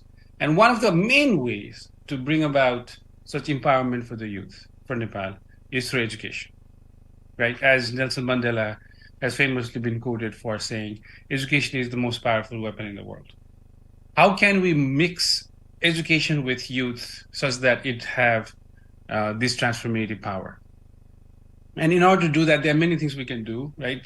Fuse Machines itself has been involved in some of these. Some of this is beyond Fuse Machines, like AI Expo, where a lot of companies are coming in to bring about Nepali youth and having them showcase the things they have been building and learning. We can run AI fellowship programs. And if we are able to provide AI Shiksha for Nepal, where companies, private sector, education, government all come together to provide AI education for every student in every corner of Nepal and empower them, I think it will have a transformative impact and uplift the economic output for Nepal. So now I will talk a little bit about core sectors where AI could be useful. And I just talked about how being able to bring together education and AI and Nepali youth will have transformative effect.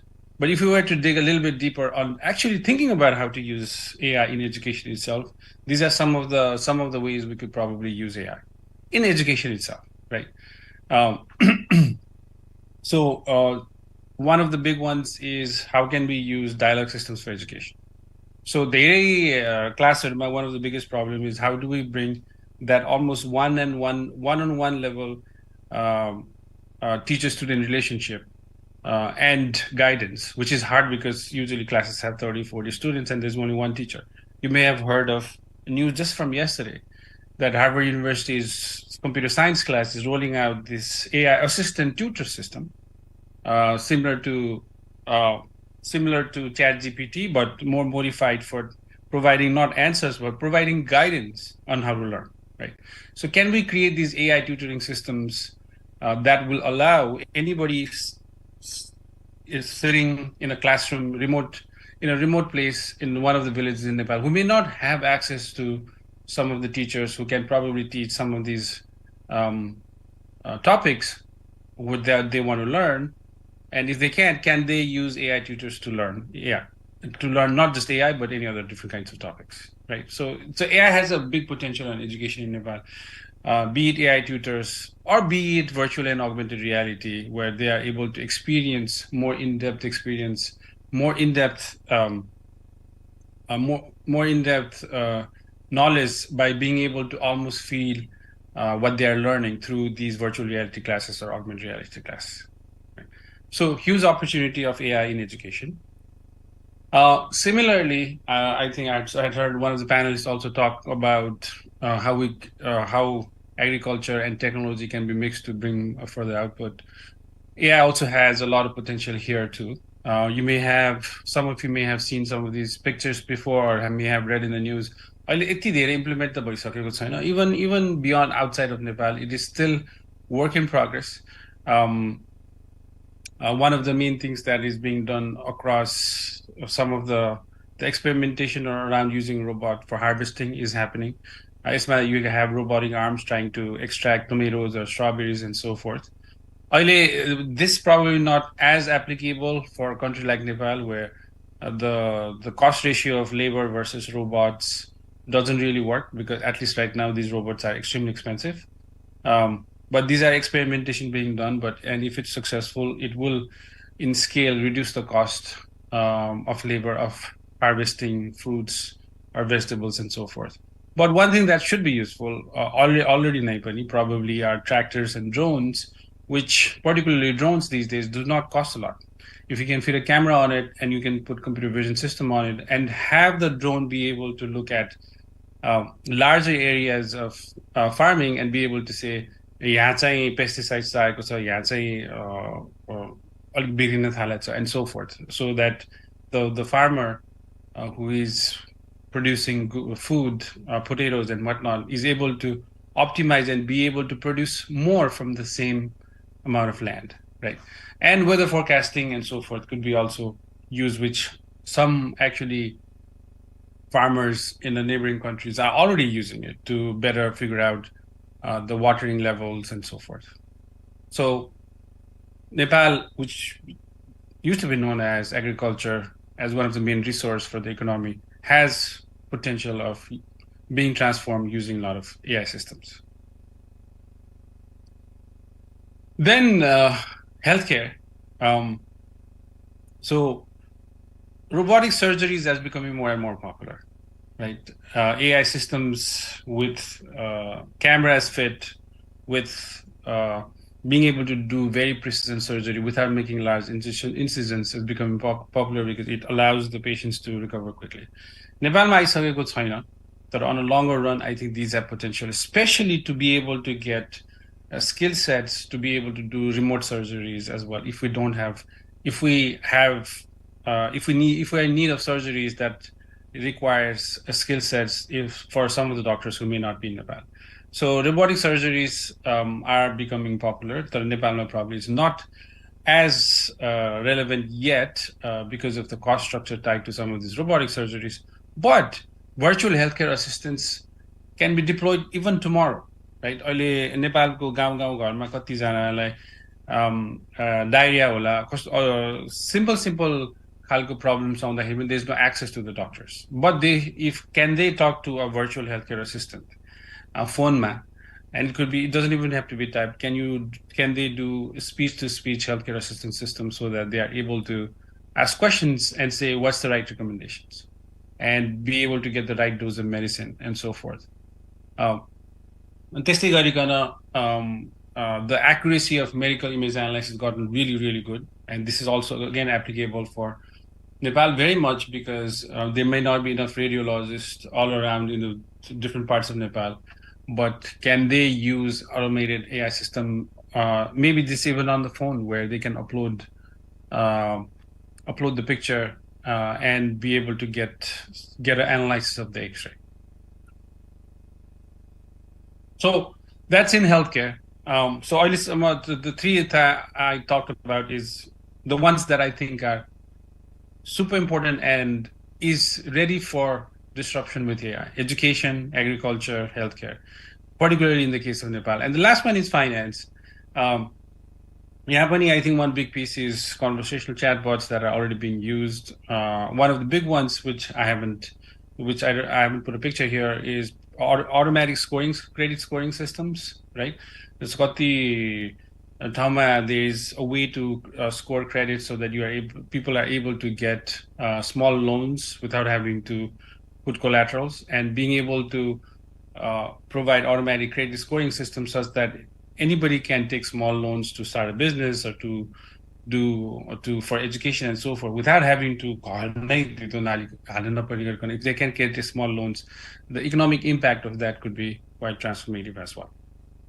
So those are the four high-level key areas that I think is primed for disruption using AI, and particularly relevant for Nepal, because some of the systems could be deployed without a lot of investment and cost structure.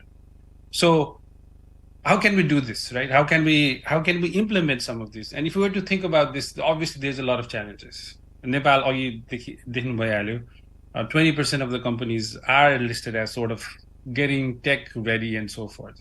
So there's a lot of challenges ahead, but there are equally opportunities as well. So if we were to look at from turning challenges into the opportunities, and some of the key things that we probably need to do as a country to be able to really gain the transformative power of AI and bring that transformation in Nepal, I would say these are some of the things, right? First one is data.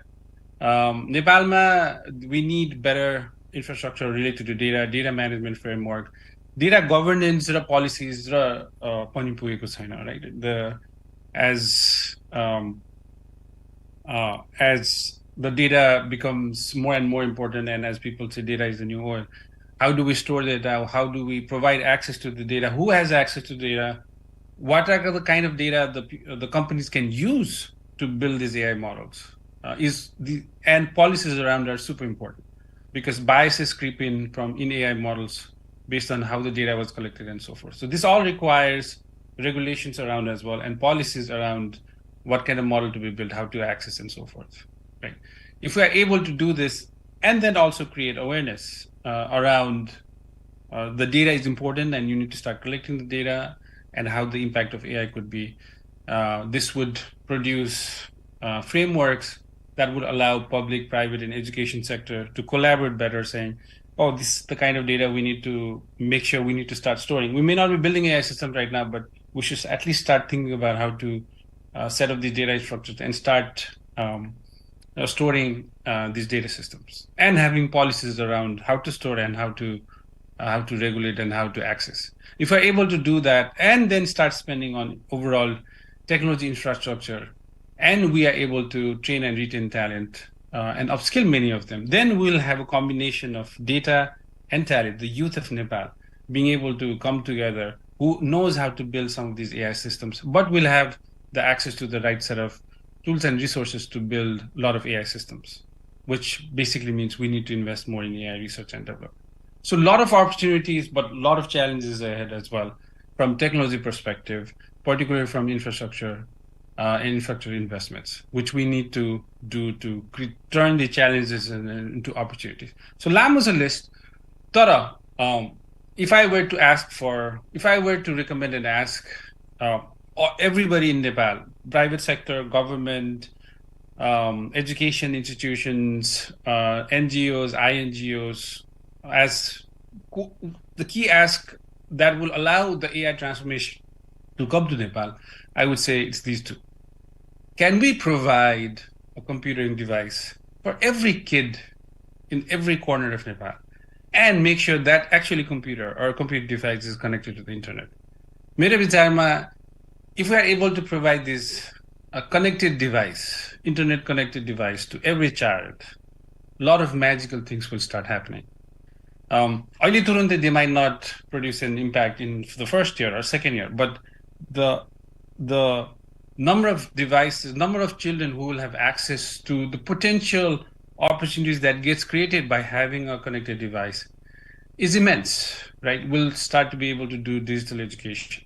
We'll be able to start implementing some of those chatbots or medical image analysis in remote villages and things like that, right? So if we are able to do this, then I think if we were to focus on these two things, it will have transformative impact and we'll truly be able to democratize AI, bring high quality AI education in Nepal, provide these resources and infrastructure for youth of Nepal who is hungry to learn AI and be able to make that impact in the world. Thank you.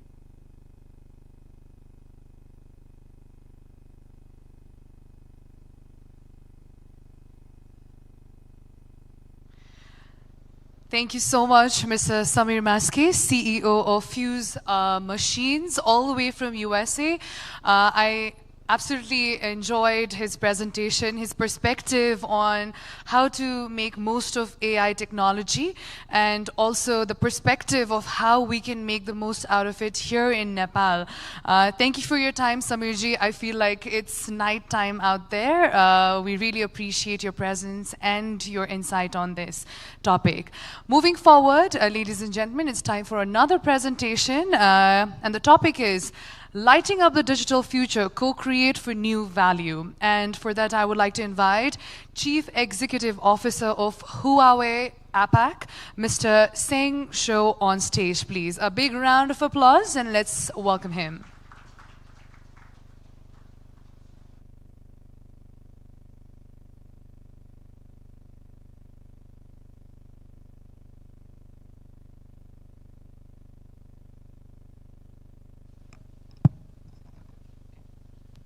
Okay, yeah, thank you very much. Thank you everyone, it's my honor here to attend this event. And just now, I think the last session is very interesting. It's amazing that to hear that Nepal ranked #2 in the usage of ChatGPT around the world, right? I was also, it's very amazing. And just now I searched on ChatGPT, why Nepal ranked #2 in the usage of ChatGPT? And the ChatGPT answered me that, so I don't know, actually, ChatGPT, I don't know why Nepal is so popular with the ChatGPT, but we think maybe we support the Nepali language, and it's easy for the people in Nepal to use the ChatGPT to learn more knowledge, to get the answer with your concerns. It's very interesting. And the last slide, we see that to adopt the digital technology, we think the most important thing is everyone can use the computer and has the connectivity, right? It's the last page, the last session. And this time, my topic here is lighting up the digital future. Actually, this one is very interesting. We can go to the next slides. You have a, all right.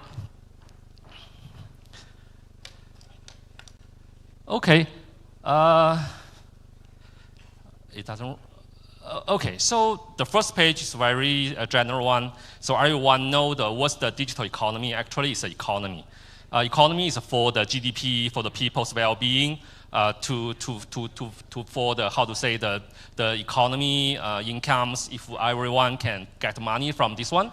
Actually, every country, you can see, most of the countries around the world see the digital economy as the most big potential, and even for all of the EM market. And also in our APAC region, you can see most of the countries here, even in the Southeast Asia, most of the countries want to be the most important country to introduce the digital technology. And you can see the Thailand, Indonesia, and the Philippines, they also have the similar, how to say, the national policy.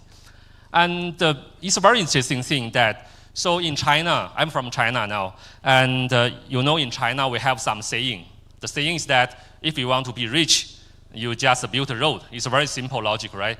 So you have some village, you have the goods, you have some product, you need to sell your product to some city, right? So you need to build some road, you need the transportation, and to transport your goods to the city and in some market, and to sell that one to somebody else. So the road is very important. But you can see the world has already changed. So in the digital economy era, the road actually is not the physical, the road or railway or highway anymore. Actually, the new road of the digital economy is what? It's different. So in the traditional economy era, we can see the core resources now is the oil and maybe raw materials. So we use this one. But in the digital economy world, actually the core resource is different. It's the data. We use the connectivity to bring all of the data to some place. The place we call the IT infrastructure is the cloud and the IDC, the data center. And on the cloud and the data center, we use the big data and AI technologies to process the data and make data valuable. So this one is very important. And based on the digital economy, we can see we can find a lot of the new economy industry. And some of them is a terrestrial industry, some of them is a secondary industry upgrade. So this one is very important. So if you have the data, you have the connectivity, you will have this kind of industry. And all of this industry will bring more the GDPs, more economy, and bring more jobs to the nation. Okay. Oh, sorry. It doesn't work, maybe. Oh, sorry. And if you want to be rich, you just build a road. In China, you know that we have the national strategy every 5 years. And now we have a new concept in China. We call that one a new infrastructure.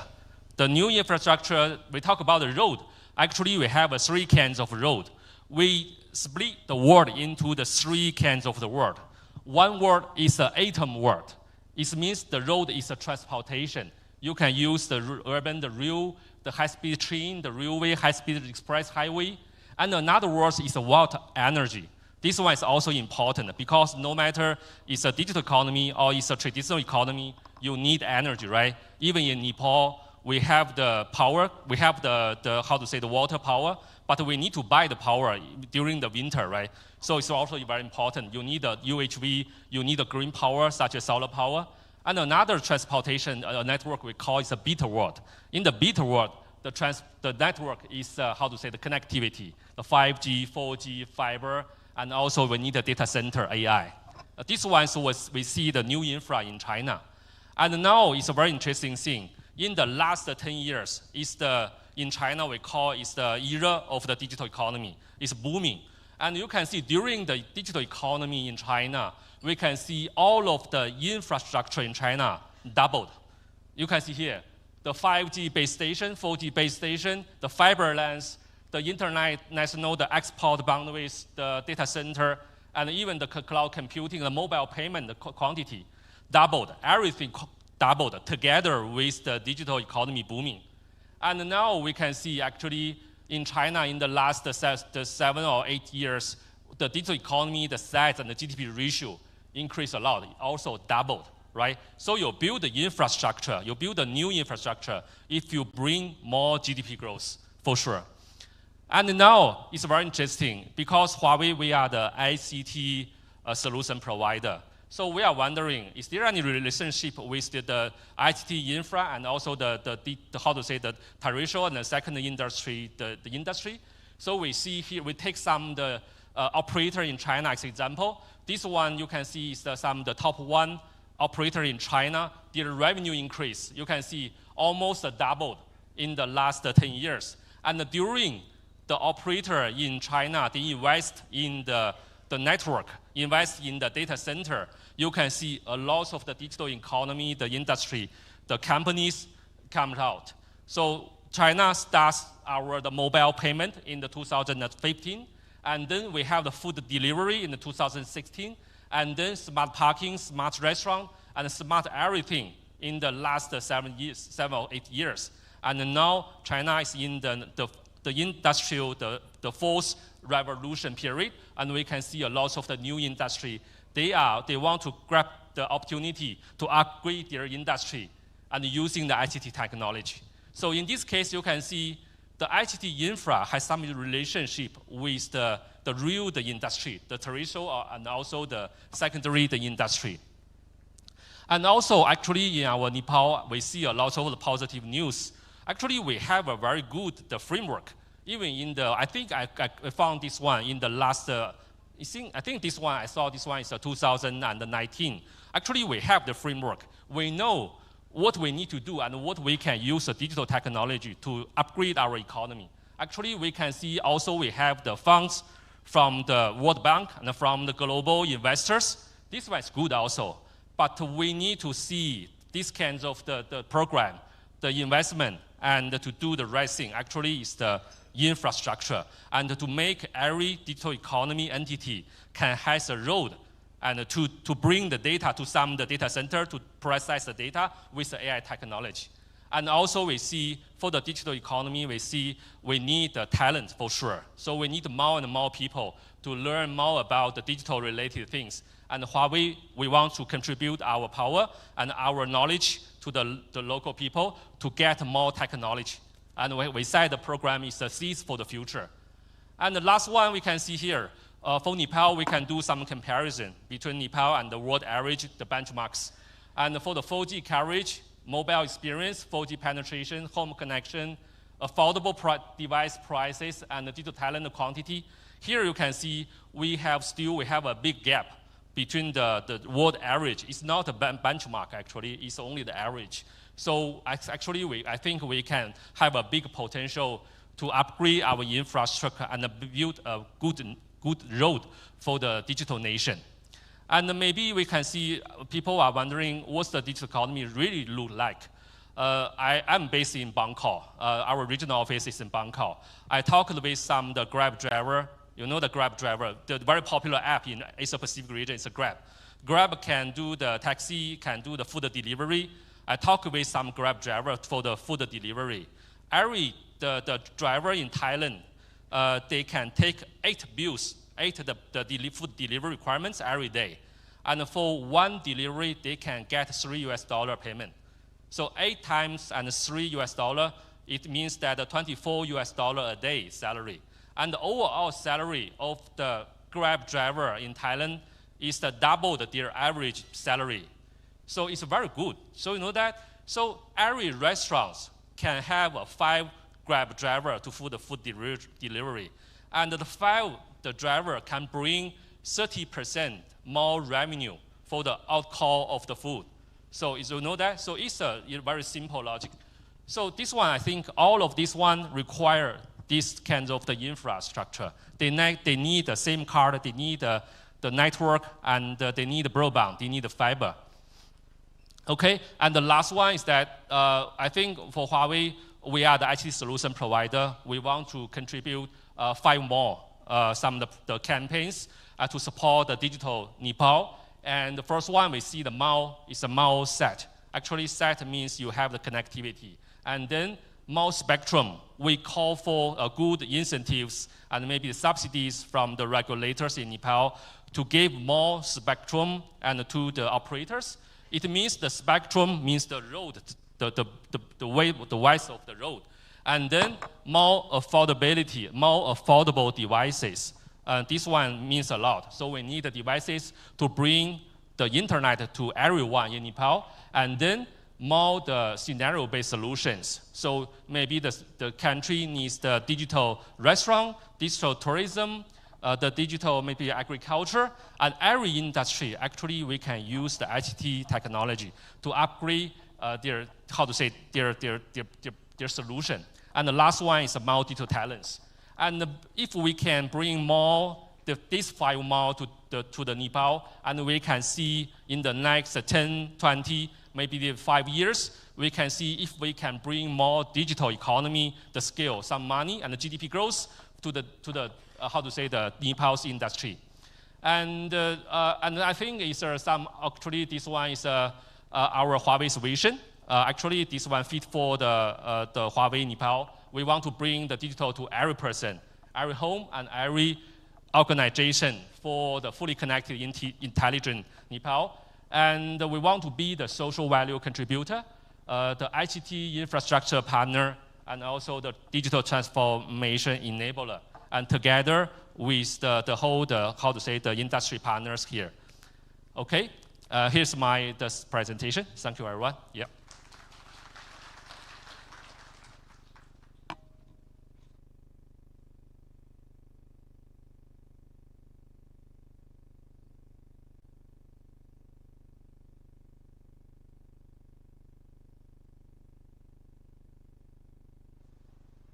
Thank you so much, Chief Marketing Officer, Mr. Sin Chu of Huawei APAC.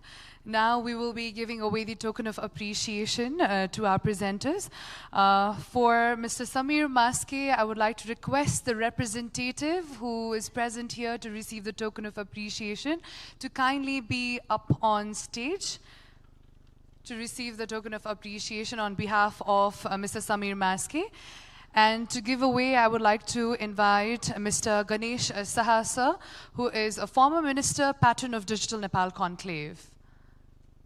Mr. Ganesh Saha, if you're present here, I request you to please be up on stage to give away the token of appreciation. Mr. Subarna, sir, if you're present here, I request you to please be up on stage to give away the token of appreciation.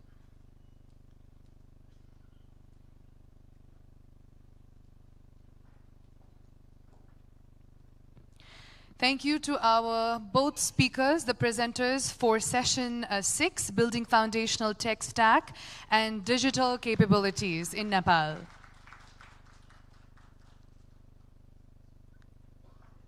Thank you so much, Subarna sir, for doing the honors.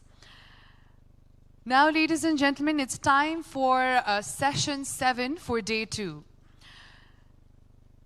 Nepal is slowly but steadily embracing the digital economy and fintech capabilities with rapid growing population, that too tech-savvy individuals. And yes, with that, our country is certainly in the cusp, in a verge of digital revolution. But having said that, there are many challenges that needs to be addressed for Nepal to be fully leveraged in fintech and digital economy opportunities. Next topic, we're going to talk about digital economy and fintech capabilities. For the presentation, I would like to invite co-founder of Tamil.com, Mr. Bal Krishna Joshi, on stage, please. With a big round of applause, let's welcome Mr. Bal Krishna Joshi.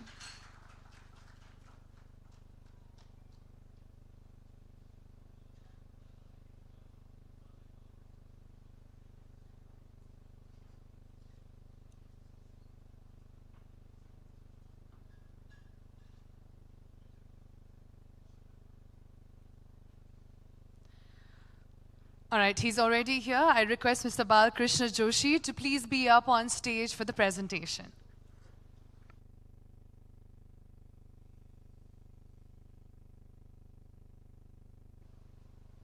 Yes. Would you like to use this mic, or do you want to call? So we have, I think for this would be probably nice. Did you just arrive? No, actually I've been there. Yeah. It's also big. Hello. So sorry, I think we were outside, so I didn't hear it. So I think I've been given 10 minutes, so I'm going to make it very quick.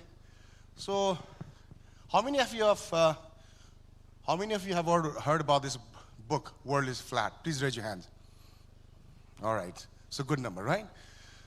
So Thomas Friedman, when basically launched this concept, when internet was just beginning to happen, and quickly this got a lot of attention for obvious reason, right? So what has happened? I think the true globalization on top of technology actually started from this book. But a lot of things since 2005, when this book was published, have actually changed and evolved. So I'd say the world we live in right now is a totally different world post-pandemic, right? So in 2019, just before the pandemic, there was another word that was thrown around, and that's globalization 4.0. So I'll probably talk a little bit about 4.0 later on, but something I'm going to kind of read off the whole presentation here is, so the world is flat was literally a metaphor for viewing the world as a level playing field in terms of commerce, wherein all competitors, except for labor, again, I'm going to repeat that, except for labor, have an equal opportunity. So this is when the transformation of globalization 4.0 happened. So all of us in the tech sector, especially in the finance sector, I think we are totally convinced that I think especially the pandemic accelerated the whole transformation by, I'd say, a decade. So even myself, I've set up some interesting companies in my life. I had actually took a retirement just before the pandemic, then realized my retirement basically was just a wishful thinking. And then I had an opportunity to build this amazing infrastructure that was going to help build a banking rails for 4.0. So one step further is, believe it or not, so a bunch of us from Nepal are actually the global pioneers in something called the remittance as a service that was literally vetted by every goddamn license, every basically goddamn banking, banking legal entities in all the US states, vetted through us, took 5-6 years, and this was literally approved in 2020, just before the pandemic. And then what it would allow is it will give you an API where you would not have to invest tens of millions of dollars to offer money transfer service. So if you go to Hamro Path Road right now, you'll see that they are actually providing money transfer service. But the thing is, they did not have to invest money in setting up the banking infrastructure or tens of millions of dollars in offering the money transfer service. Everything is handled, everything happens through embedded API called remittance as a service. Now with the pandemic and the transformation of how the globalization was going to move forward has evolved. Now, what happened after the pandemic was the labor, right? Literally the labor who were excluded from the flat world, right, now could engage in a borderless economy. Now, that's when the business has really evolved, right? So if you were to quickly kind of look through the summary, so believe it or not, the size is pretty sick. The B2B is around $150 trillion. P2B, right? P2B is around $2.8 trillion. So P2B is primarily merchants who are having customers outside of borders.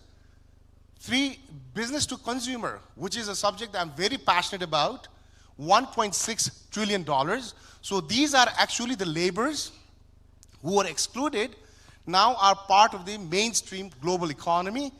And 4th, we're very aware of that, close to $800 billion in remittances. So what has really happened? So we all talk about digital transformation. We all talk about how the world is a different place after the pandemic.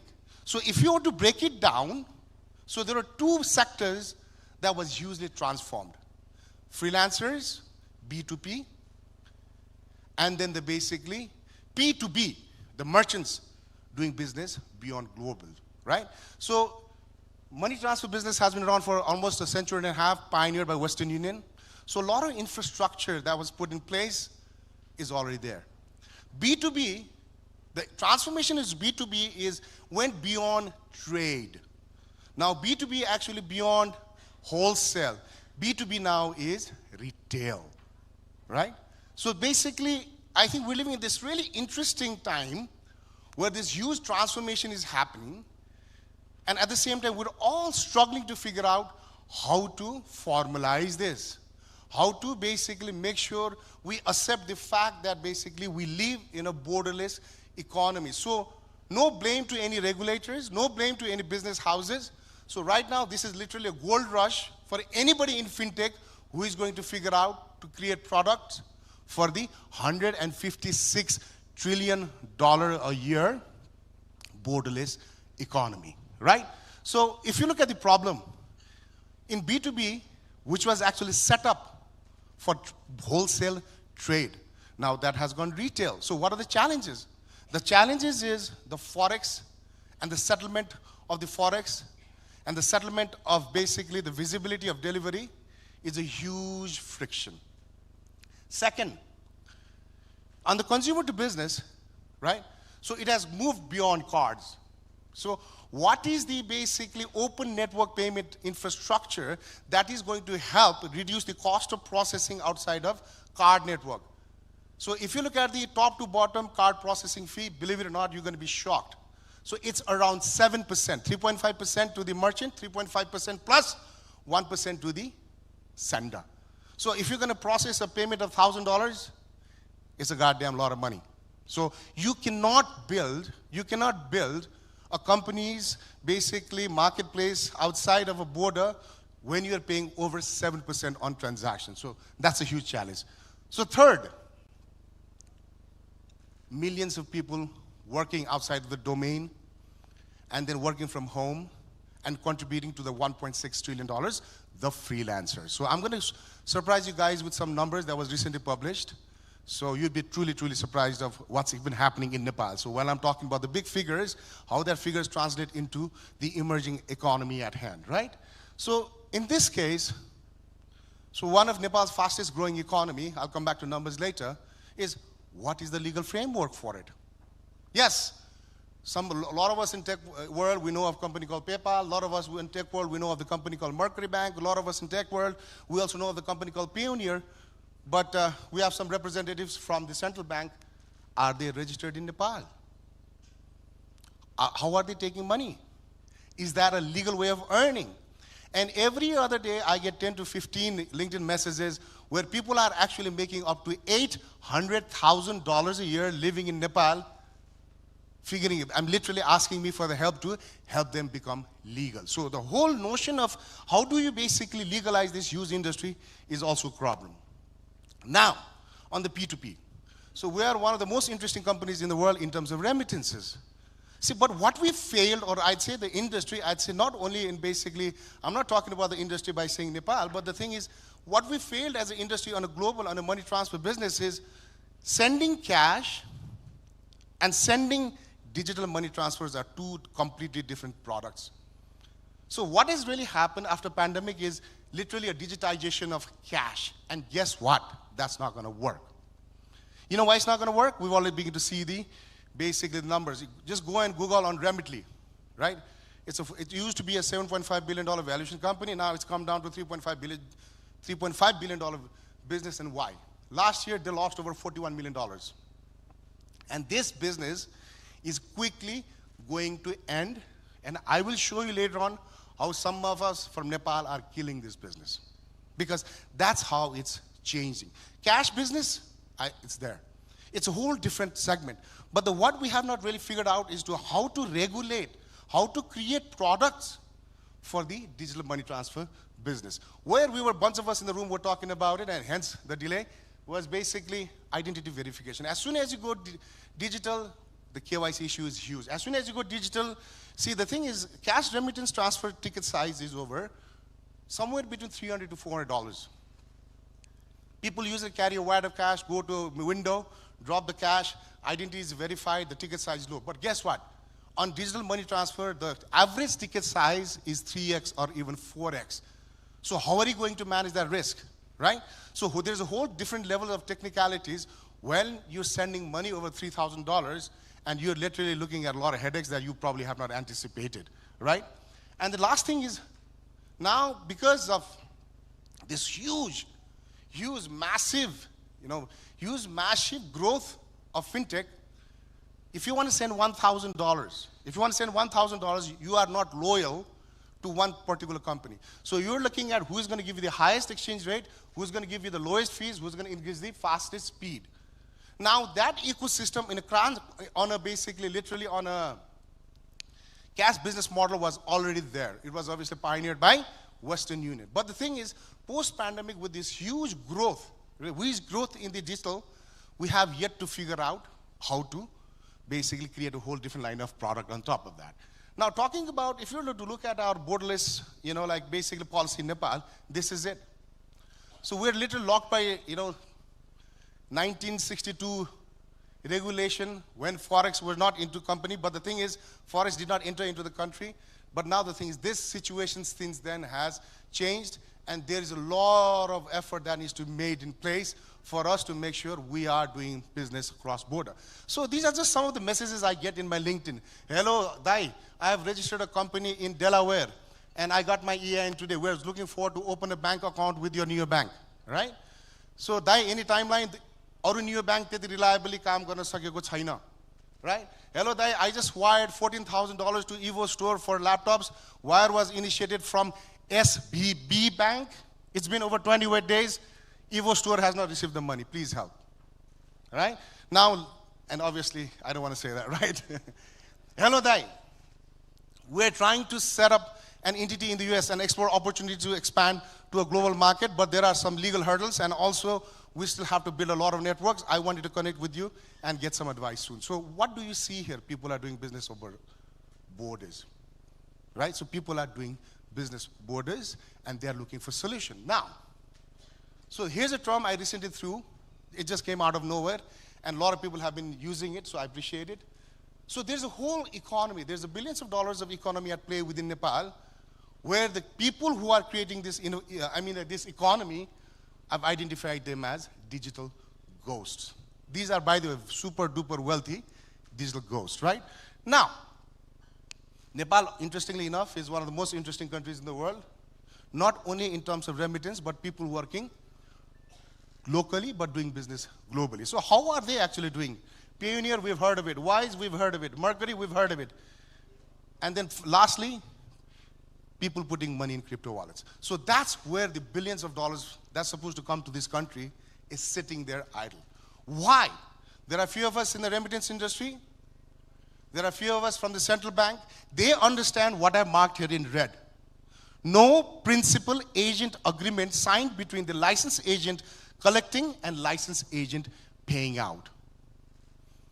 So what has really happened in this borderless basic world is the framework, again, going back to the freelancers growing exponentially, local tech companies, right, having customers abroad exponentially. Now, what's really happened is like people are putting money in new banks abroad, but the thing is, how are they going to bring it back? Even if they bring it back, is it a legal way of, is it basically legal? Probably not, right? So this is the interesting time where basically we're headed. Now, here's a recent number that came out last week. So for past year, I was involved with IIDS. It's one of Nepal's oldest and respectful think tank. So here's a number that I want you guys to see. And by the way, these are not assumptions. I'm going to say again, these are not assumptions, but these are actually the real hard fact numbers. So there are 106 IT companies, average of $1.9 million in revenue, bringing $201 million per year. Right? Here is where the numbers get even more interesting. Freelancers. 66,509 freelancers brought in 304 million USD through formal channels. Now, it's very difficult for IT companies to kind of move the money outside of the ecosystem, but guess what? The digital ghosts, who are actually the freelancers, I'd say this is not only $314 million alone. I think this is close to $1 billion and above, right? So what do we see here? So all these many years, in the last 20 years, Nepal has been trying to export so many things. So we've succeeded hugely in like basically exporting people. But guess what? There are some people who don't want to end up in freaking coming back in a box. They have figured out to make money where the lowest income, these freelancers are making $3,000 a month to $15,000 a year. So if you want to compare to our current GDP of $1,200 to $1,400, where should the country focus? Here is a number, right? So something kind of my plugin. So in next month, we'll be launching one of the world's most interesting bank from Nepal. It's a US bank, by the way, nothing to do with Nepal. So it's one of the world's first open API bank called Zuno. So this is literally my hard work of 15 years. Currently, I already do business in 20, 21 different countries. Almost every country is in Africa. I do business in Mongolia, Armenia, but that is for money transfer. So when the pandemic happened, so what I saw was this whole new world was emerging Because I've been in the digital money transfer for over 15 years, I could see exactly where the frictions are going to be. So what the world really needed was an open API neo bank. And I'm also pleased to let you know, we are the only company in the US. We are the only company in the US that got the approval to operate as a borderless bank in the last 3 years. So there is like basically, we are going to be the first one.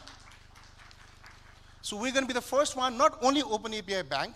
See, what did I talk about earlier briefly? In cross-border payment, there needs to be an agreement with the financial institution outside of Nepal and financial institutions in Nepal. So this open API is going to be exclusively available for any financial institutions regulated by central bank. They can consume our API and can start offering products and services for the borderless community, right?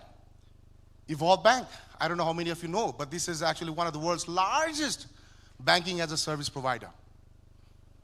How many of you have heard of Mercury Bank? Please raise your hand.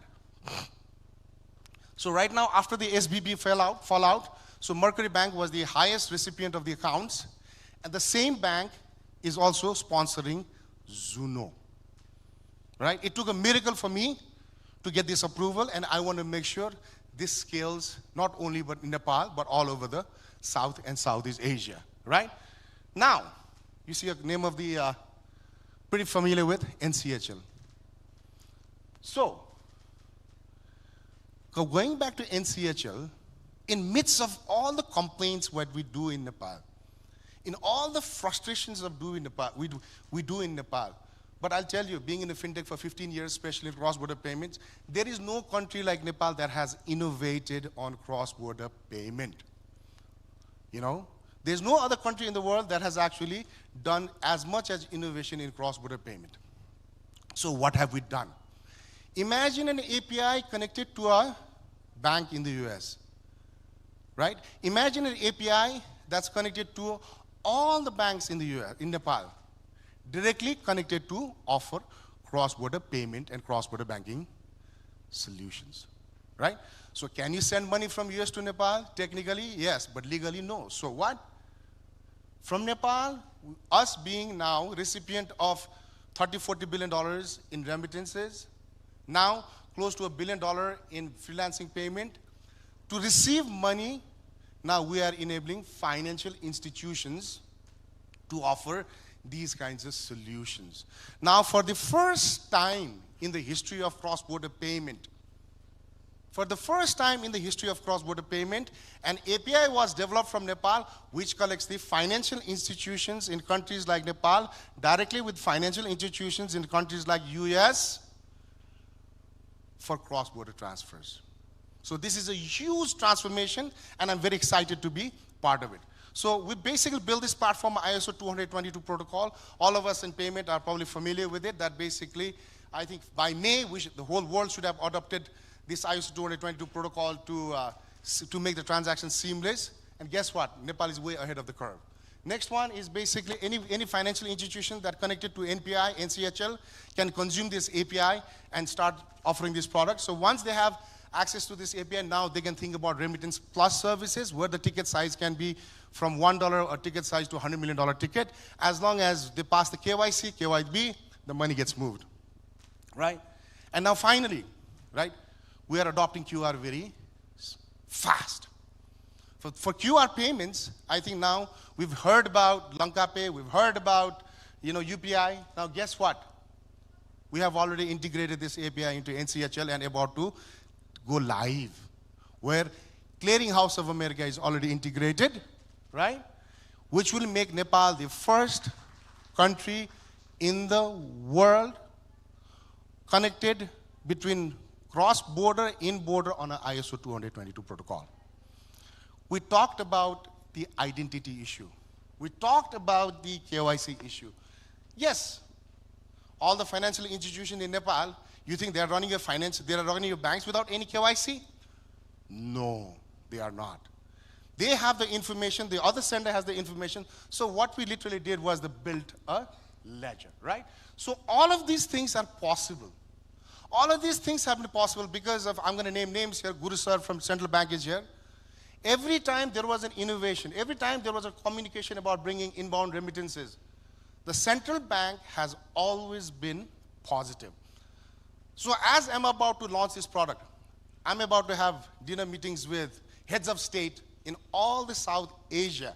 And thanks to Modi, he's made my life very easy because I don't really have to explain what I'm trying to do. So I'm literally building a UPI version of borderless payments, right? So the reason I wanted to kind of share this with this much enthusiasm, in all the darkness, in all the chaos, the youth, which makes us 50% of the population aged than 25, have figured out to tap into one of the world's largest economy. And they are not staying home and crying sad about it. They are doing something about it. So yesterday, a guy applies for a job at my place and for a DevOps. And I asked him, why are you applying the job for this? I said, I'm making over $150,000 a year, paying right now 1% tax for the freelancers. In next, I think after the next quarter, they're going to be paying 5%. But the thing is, I'm not legit. I'm about to get married, and I probably need to take my wife to Maldives for a vacation. How am I going to justify my economy? How am I going to justify my legitimacy? And that is the problem we have to focus. Right? So by saying that, I'm available for a question later on. And again, so thank you so much for having here. Again, apologies for slight delay. So I shut up here right now. Thank you.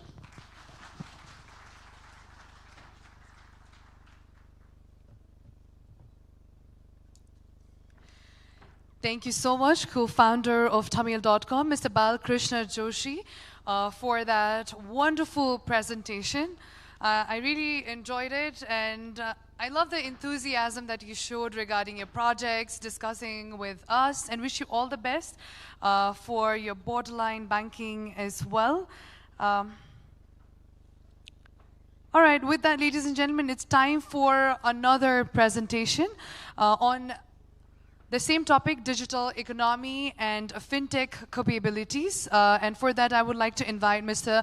Thomas Kurian, a TBC Digital Finance Specialist, UNCDF.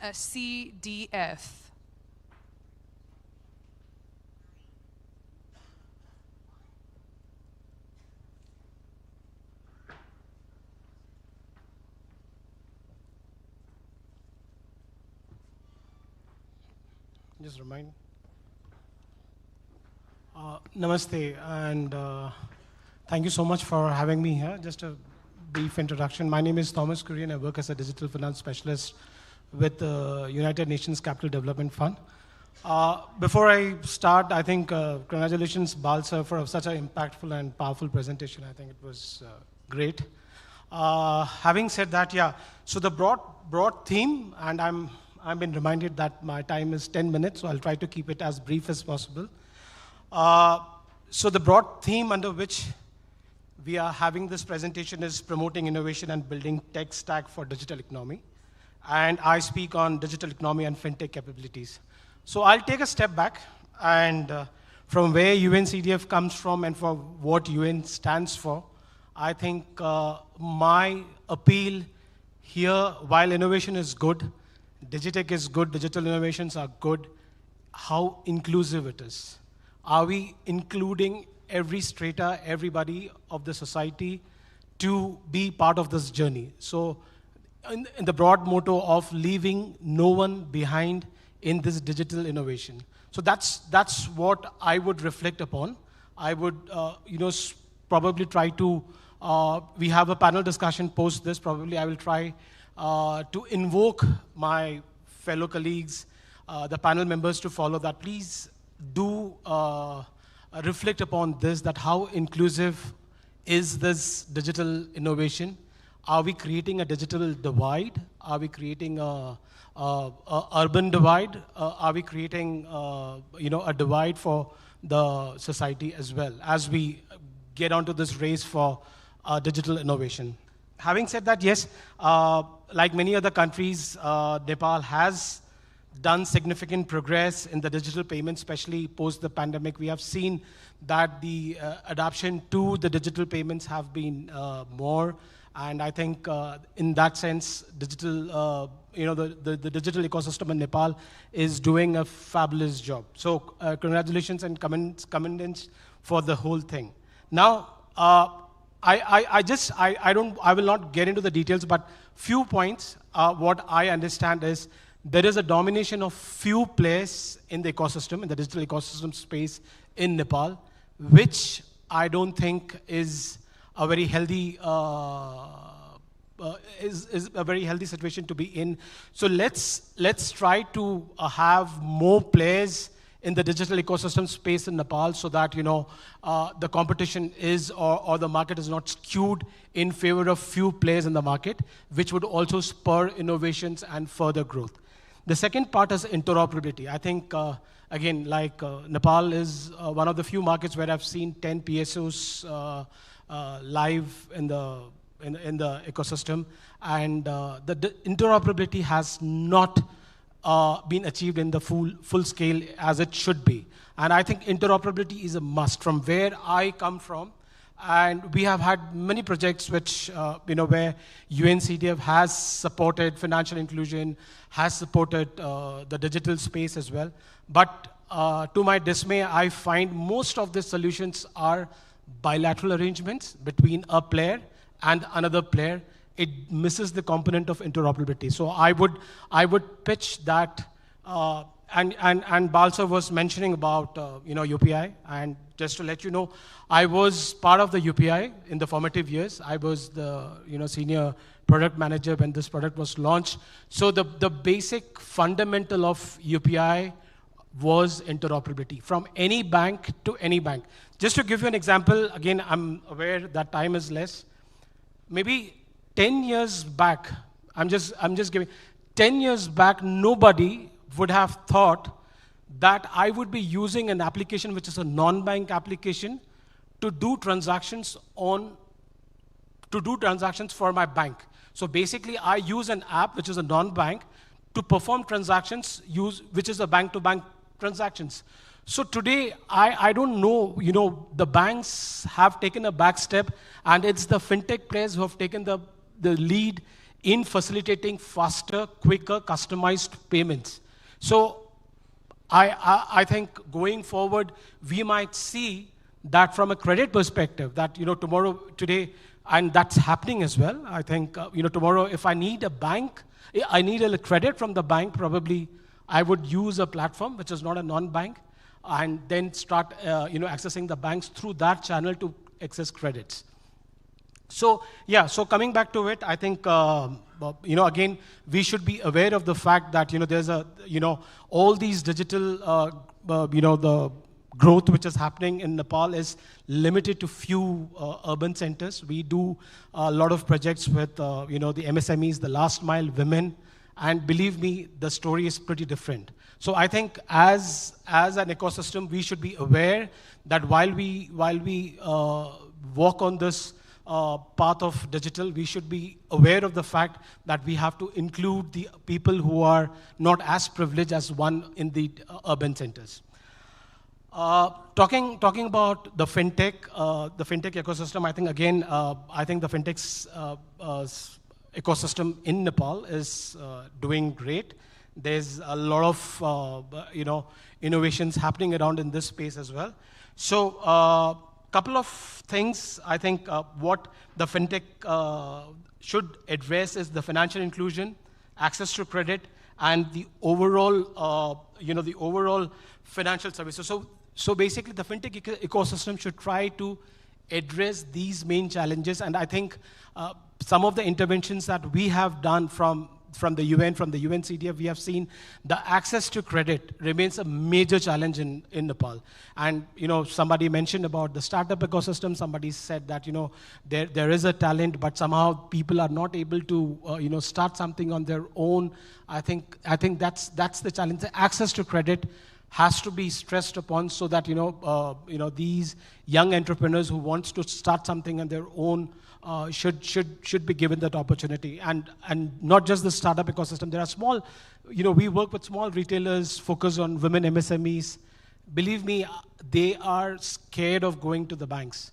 They find that as a big challenge for them. Documentation is a challenge. I think these are certain things which which the fintech ecosystem should try to address. I just recently was going through an interview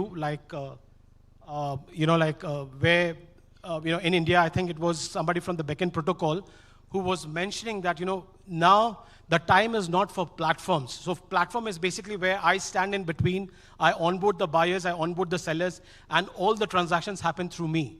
So that's a dangerous situation. If the platform becomes big, it becomes a monopoly. So the way the internet is not a platform, it's a network.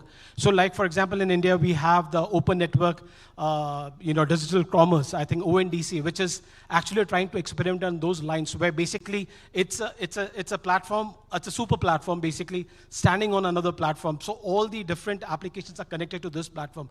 I think we should try moving to those directions, learn from the countries which have advanced, and replicate the same model in Nepal. Certain things like cashing out is a big opportunity. We were having a session on social protection, and I was surprised to hear some of the beneficiaries stating that the amount of time and money which is required for me to go to a cash out point is more than the cash out, more than the benefit that I'm receiving.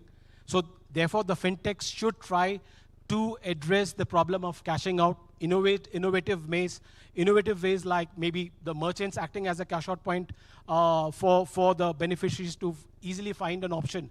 The branchless banking, maybe a branchless interoperable model where they could withdraw cash. I think Bal sir also made a mention of the ID card.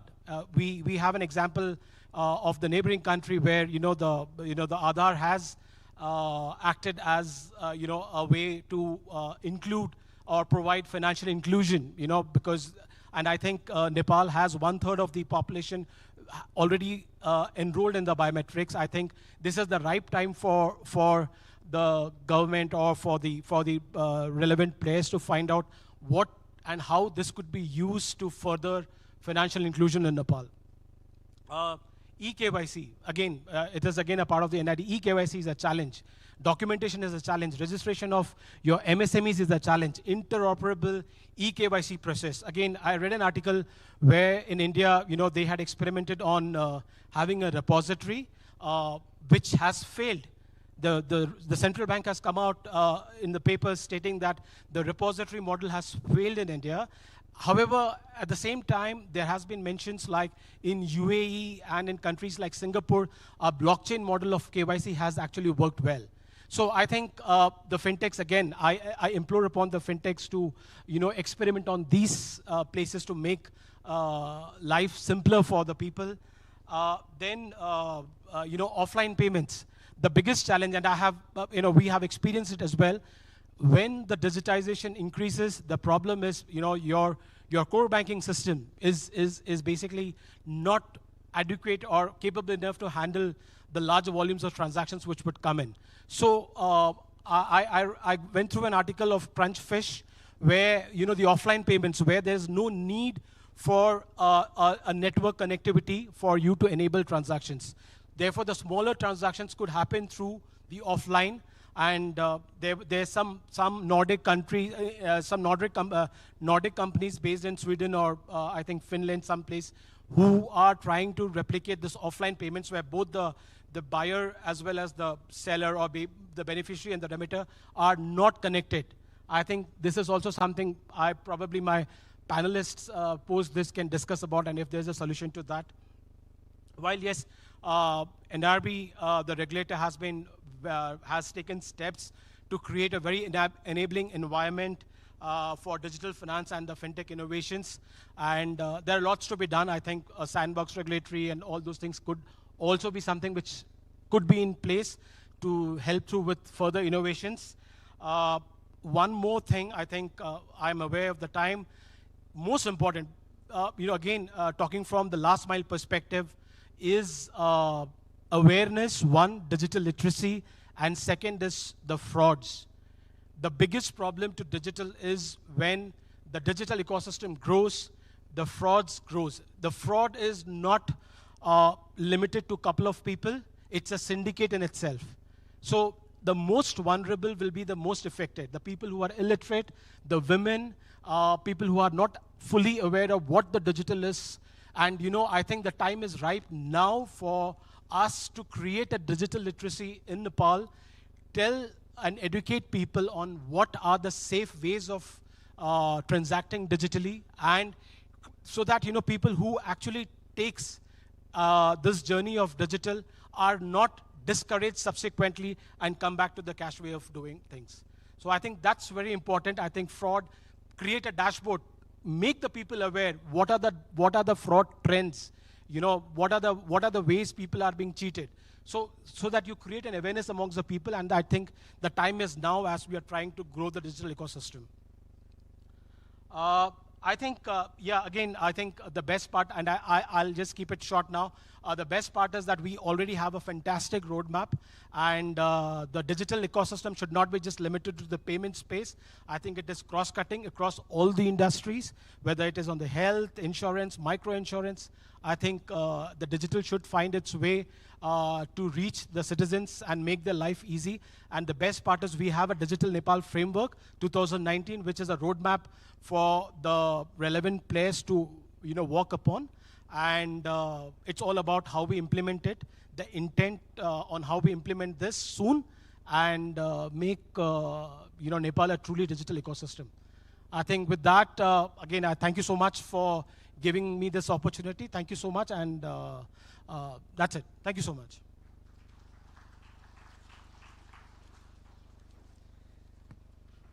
Thank you so much, Mr. Thomas Kurian, Digital Finance Specialist, UNCDF, for all the valuable advice and ideas that you shared with us. As he mentioned, we do realize that there are a lot of challenges in fintech, digital economy and fintech possibilities.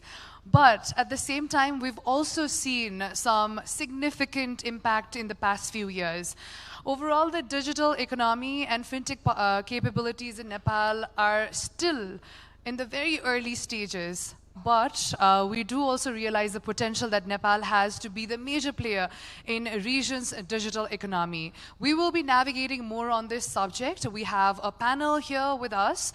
We'll be having a panel discussion on the very same topic, digital economy and fintech capabilities. And to join the panel, I would like to invite Executive Director of Payment Systems Department, Nepal Rashtra Bank, Mr. Guru Prasad Paudel. Next, I would like to invite the chairperson of FinTech Alliance Nepal, Mr. Sanjeev Subba, with us. A big round of applause, and let's welcome him. Next, we have the CEO of PhonePe here with us, Mr. Divash Sapkota. I'm sure he has so much to share as well. Next, we have the CEO of IME Pay, Mr. Praveen Regmi. And to moderate this session, we have President of NAFIJ, Modnath Dhakal, with us. A big round of applause, and let's welcome him on stage.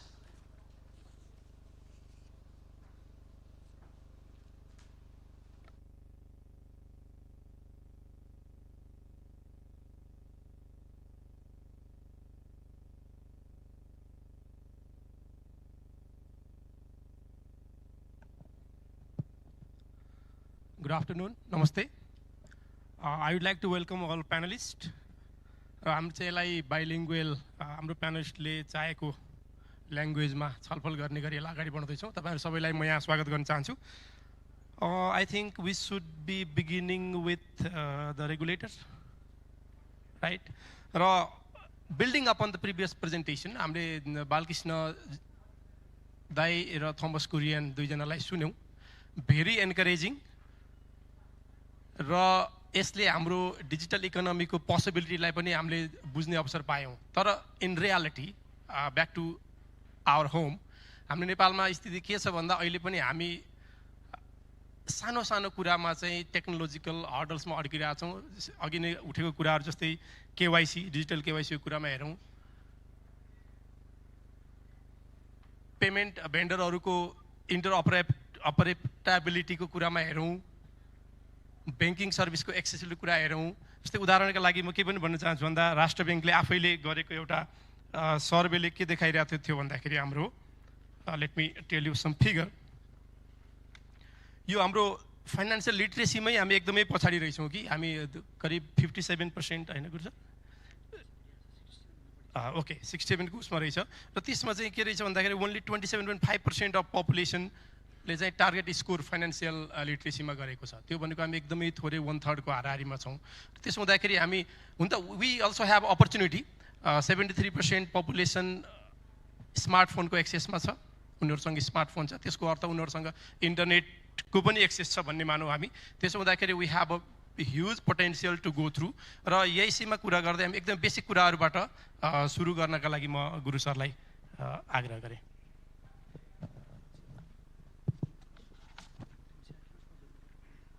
Thank you, Moji. Thank you, Moji. Thank you, Balkrishnaji and Thomasji, for your pointing out about the digital Nepal and potentiality of the digital ecosystem of Nepal. तपाईले भन्नुभयो जस्तै चाहिँ नेपालमा digital Nepal framework गभर्नमेन्टले 2019 मा लिएर आयो।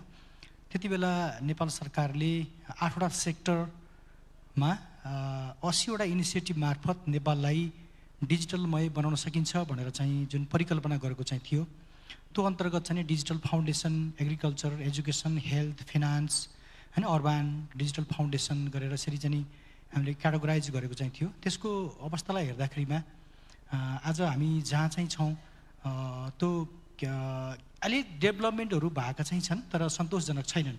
आधारहरू चाहिँ digital फाउन्डेसनमा केही कुराहरू भएका चाहिँ छन्। मैले धेरै ठाउँमा दोहोऱ्याउने पनि गरेको चाहिँ छु। 753 वटा स्थानीय निकाय मध्येमा 739 वटा स्थानीय निकायमा चाहिँ 4G सेवा पुरा भएको चाहिँ गएको छ भनेर भनिन्छ, तर क्वालिटीकोमा हामीले इन्हान्स गर्नुपर्ने चाहिँ छ। 73% मान्छेहरूले स्मार्टफोन प्रयोग गर्छन् भनेको चाहिँ छ। त्यस्तै 92% घर परिवारले भनौँ न अब बत्ती बाल्ने प्रयोजनको लागि बिजुली बत्ती प्रयोग गर्ने, यसको मतलब चाहिँ ती घरहरूमा बिजुली बत्ती पुगेको देखाएको चाहिँ छ। 38% घर परिवारले इन्टरनेट चाहिँ प्रयोग गर्ने भनेको चाहिँ छ। नेपाल राष्ट्र ब्याङ्कले हालसालै प्रकाशन गरेको पछिल्लो डेटा हेर्नुभयो भने 2 करोडभन्दा बढी वालेट मोबाइल ब्याङ्किङ युजरहरू चाहिँ छन्। 1,67 लाख भन्दा बढी चाहिँ वालेट युजरहरू चाहिँ छन्। 18-19 लाख चाहिँ इन्टरनेट ब्याङ्किङ युजरहरू चाहिँ छन्। यो सबै ग्राउन्ड उसमा हेर्दाखेरिमा केही कामहरू भएका चाहिँ छन्। त्यसपछि चालु आर्थिक वर्ष भनौँ आगामी आर्थिक वर्षको लागि नेपाल सरकारले जारी गरेको बजेटलाई हेर्ने हो भने त्यसले केही कुराहरू चाहिँ नि सुरु गरेको चाहिँ छ, जसमा डिजिटल त्यसले चाहिँ डिजिटल एन्ड ग्रिनरी इकोनोमीको परिकल्पना गरेको चाहिँ छ। इन्डस्ट्री 4 को कुरा गर्छ digitisation through. Digital Nepal framework 2019 लाई अब त्यसलाई संशोधनसहित लिएर आउने कुराहरू गरेको चाहिँ छ। फाइनेन्सियल सेक्टर डेभलपमेन्ट स्ट्राटेजी 1 लाई चाहिँ सेकेन्ड फाइनेन्सियल स्ट्राटेजी सेकेन्ड फेजमा पुरा गर्ने कुरा गरेको चाहिँ छ। सम्पूर्ण पब्लिक सर्भिसहरूलाई चाहिँ क्युआरबाट पेमेन्ट गर्न सक्ने अथवा क्युआरबाट पेमेन्ट गरेर पब्लिक सर्भिस सेवाहरू चाहिँ सार्वजनिक सेवाहरू लिन सक्ने कुरा गरेको चाहिँ छ। त्यस्तै जसले विदेश नेपालमा बसेर अहिले हाम्रो बालकृष्णजीले भन्नुभयो ठुलो चाहिँ नि एउटा समुदाय छ जसले चाहिँ नेपालमा बसेर चाहिँ बाहिर सेवा एक्सपोर्ट गरिरहेका चाहिँ छ। त्यो प्राप्त गरेको रकमको 10% विदेशमा आफ्नो अफिस कार्यालयहरू सेटअप गर्नको लागि दिने भनेको चाहिँ छ। त्यस्तै अहिलेको चाहिँ हाम्रो एफडिआईको लिमिट चाहिँ जुन चाहिँ छ त्यो लिमिटमा भन्दा पनि सानो लिमिटमा एफडिआई ल्याएर चाहिँ डिजिटल इकोनोमी बढाउनु पाउने भन्ने कुरा चाहिँ छ, अथवा एफडिआई लिमिटलाई रिडक्सन गर्ने भनेको चाहिँ छ। मेक इन नेपाल कुरा गरेका चाहिँ छ।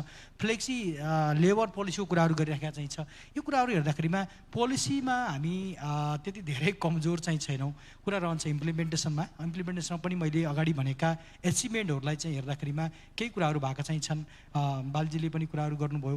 त्यसमा जस्तो अब भन्नु एउटा खालको नेपालमा बसेर बाहिर जुन खालको एक्सपोर्ट गरिराखेको चाहिँ समुदाय चाहिँ छ त्यसको लागि पनि नेपाल एउटा इन्भाइरोमेन्ट भएर नै त्यो खालको चाहिँ उहाँहरूले सर्भिस दिइरहनु भएको हो। त्यसलाई हामीले लिङ्कअप गर्न आवश्यक चाहिँ छ। त्यो लिङ्कअप गर्न सकियो भने डेफिनेटली आज हामी धेरै वर्षदेखि वस्तुहरू निर्यात गरेर जुन हामीले भनौँ न नेपालको ट्रेड डेफिसिटलाई घटाउन खोजिरहेका चाहिँ थियौँ त्यो हामीले सकेनौँ।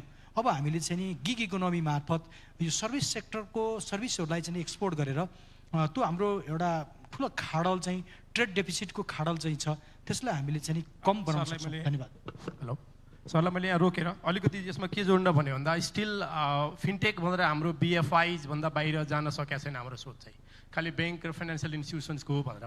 त्यसमा चाहिँ अहिले हामीले हेऱ्यो भने क्यापिटल मार्केटका धेरै ठुलो एरिया, त्यसपछि इन्सुरेन्स र इ कमर्सका ट्रेडहरूमा धेरै ठुलो स्कोप छ, त्यतापट्टि चाहिँ हामी कम बहस गरिरहेछौँ। यो त्यो ग्याप चाहिँ किन भइरहेछ होला? ठिक हो, तपाईँले भन्नुभयो जस्तै त्यही भएर चाहिँ यसलाई स्ट्राटेजिक हिसाबले अगाडि बढ्न आवश्यक चाहिँ छ। स्ट्राटेजिक हिसाबले अगाडि बढ्नको लागि सरकारले जो डिजिटल नेपाल फ्रेमवर्कमा चाहिँ 8वटा सेक्टर लाई इक्वल्ली चाहिँ नि जुन ढङ्गले अगाडि बढाउनु पर्थ्यो त्यहाँ चाहिँ भनिया चाहिँ छ, शिक्षा, स्वास्थ्य हैन लगायतका कुराहरूलाई, फाइनेन्सियल मार्केट, फिनान्स हैन, त्यो यी सबैको आधार भनेको डिजिटल फाउन्डेसन हो। डिजिटल फाउन्डेसन नभइकन ती कुराहरूलाई चाहिँ हामीले अगाडि बढाउन सक्दैनौँ।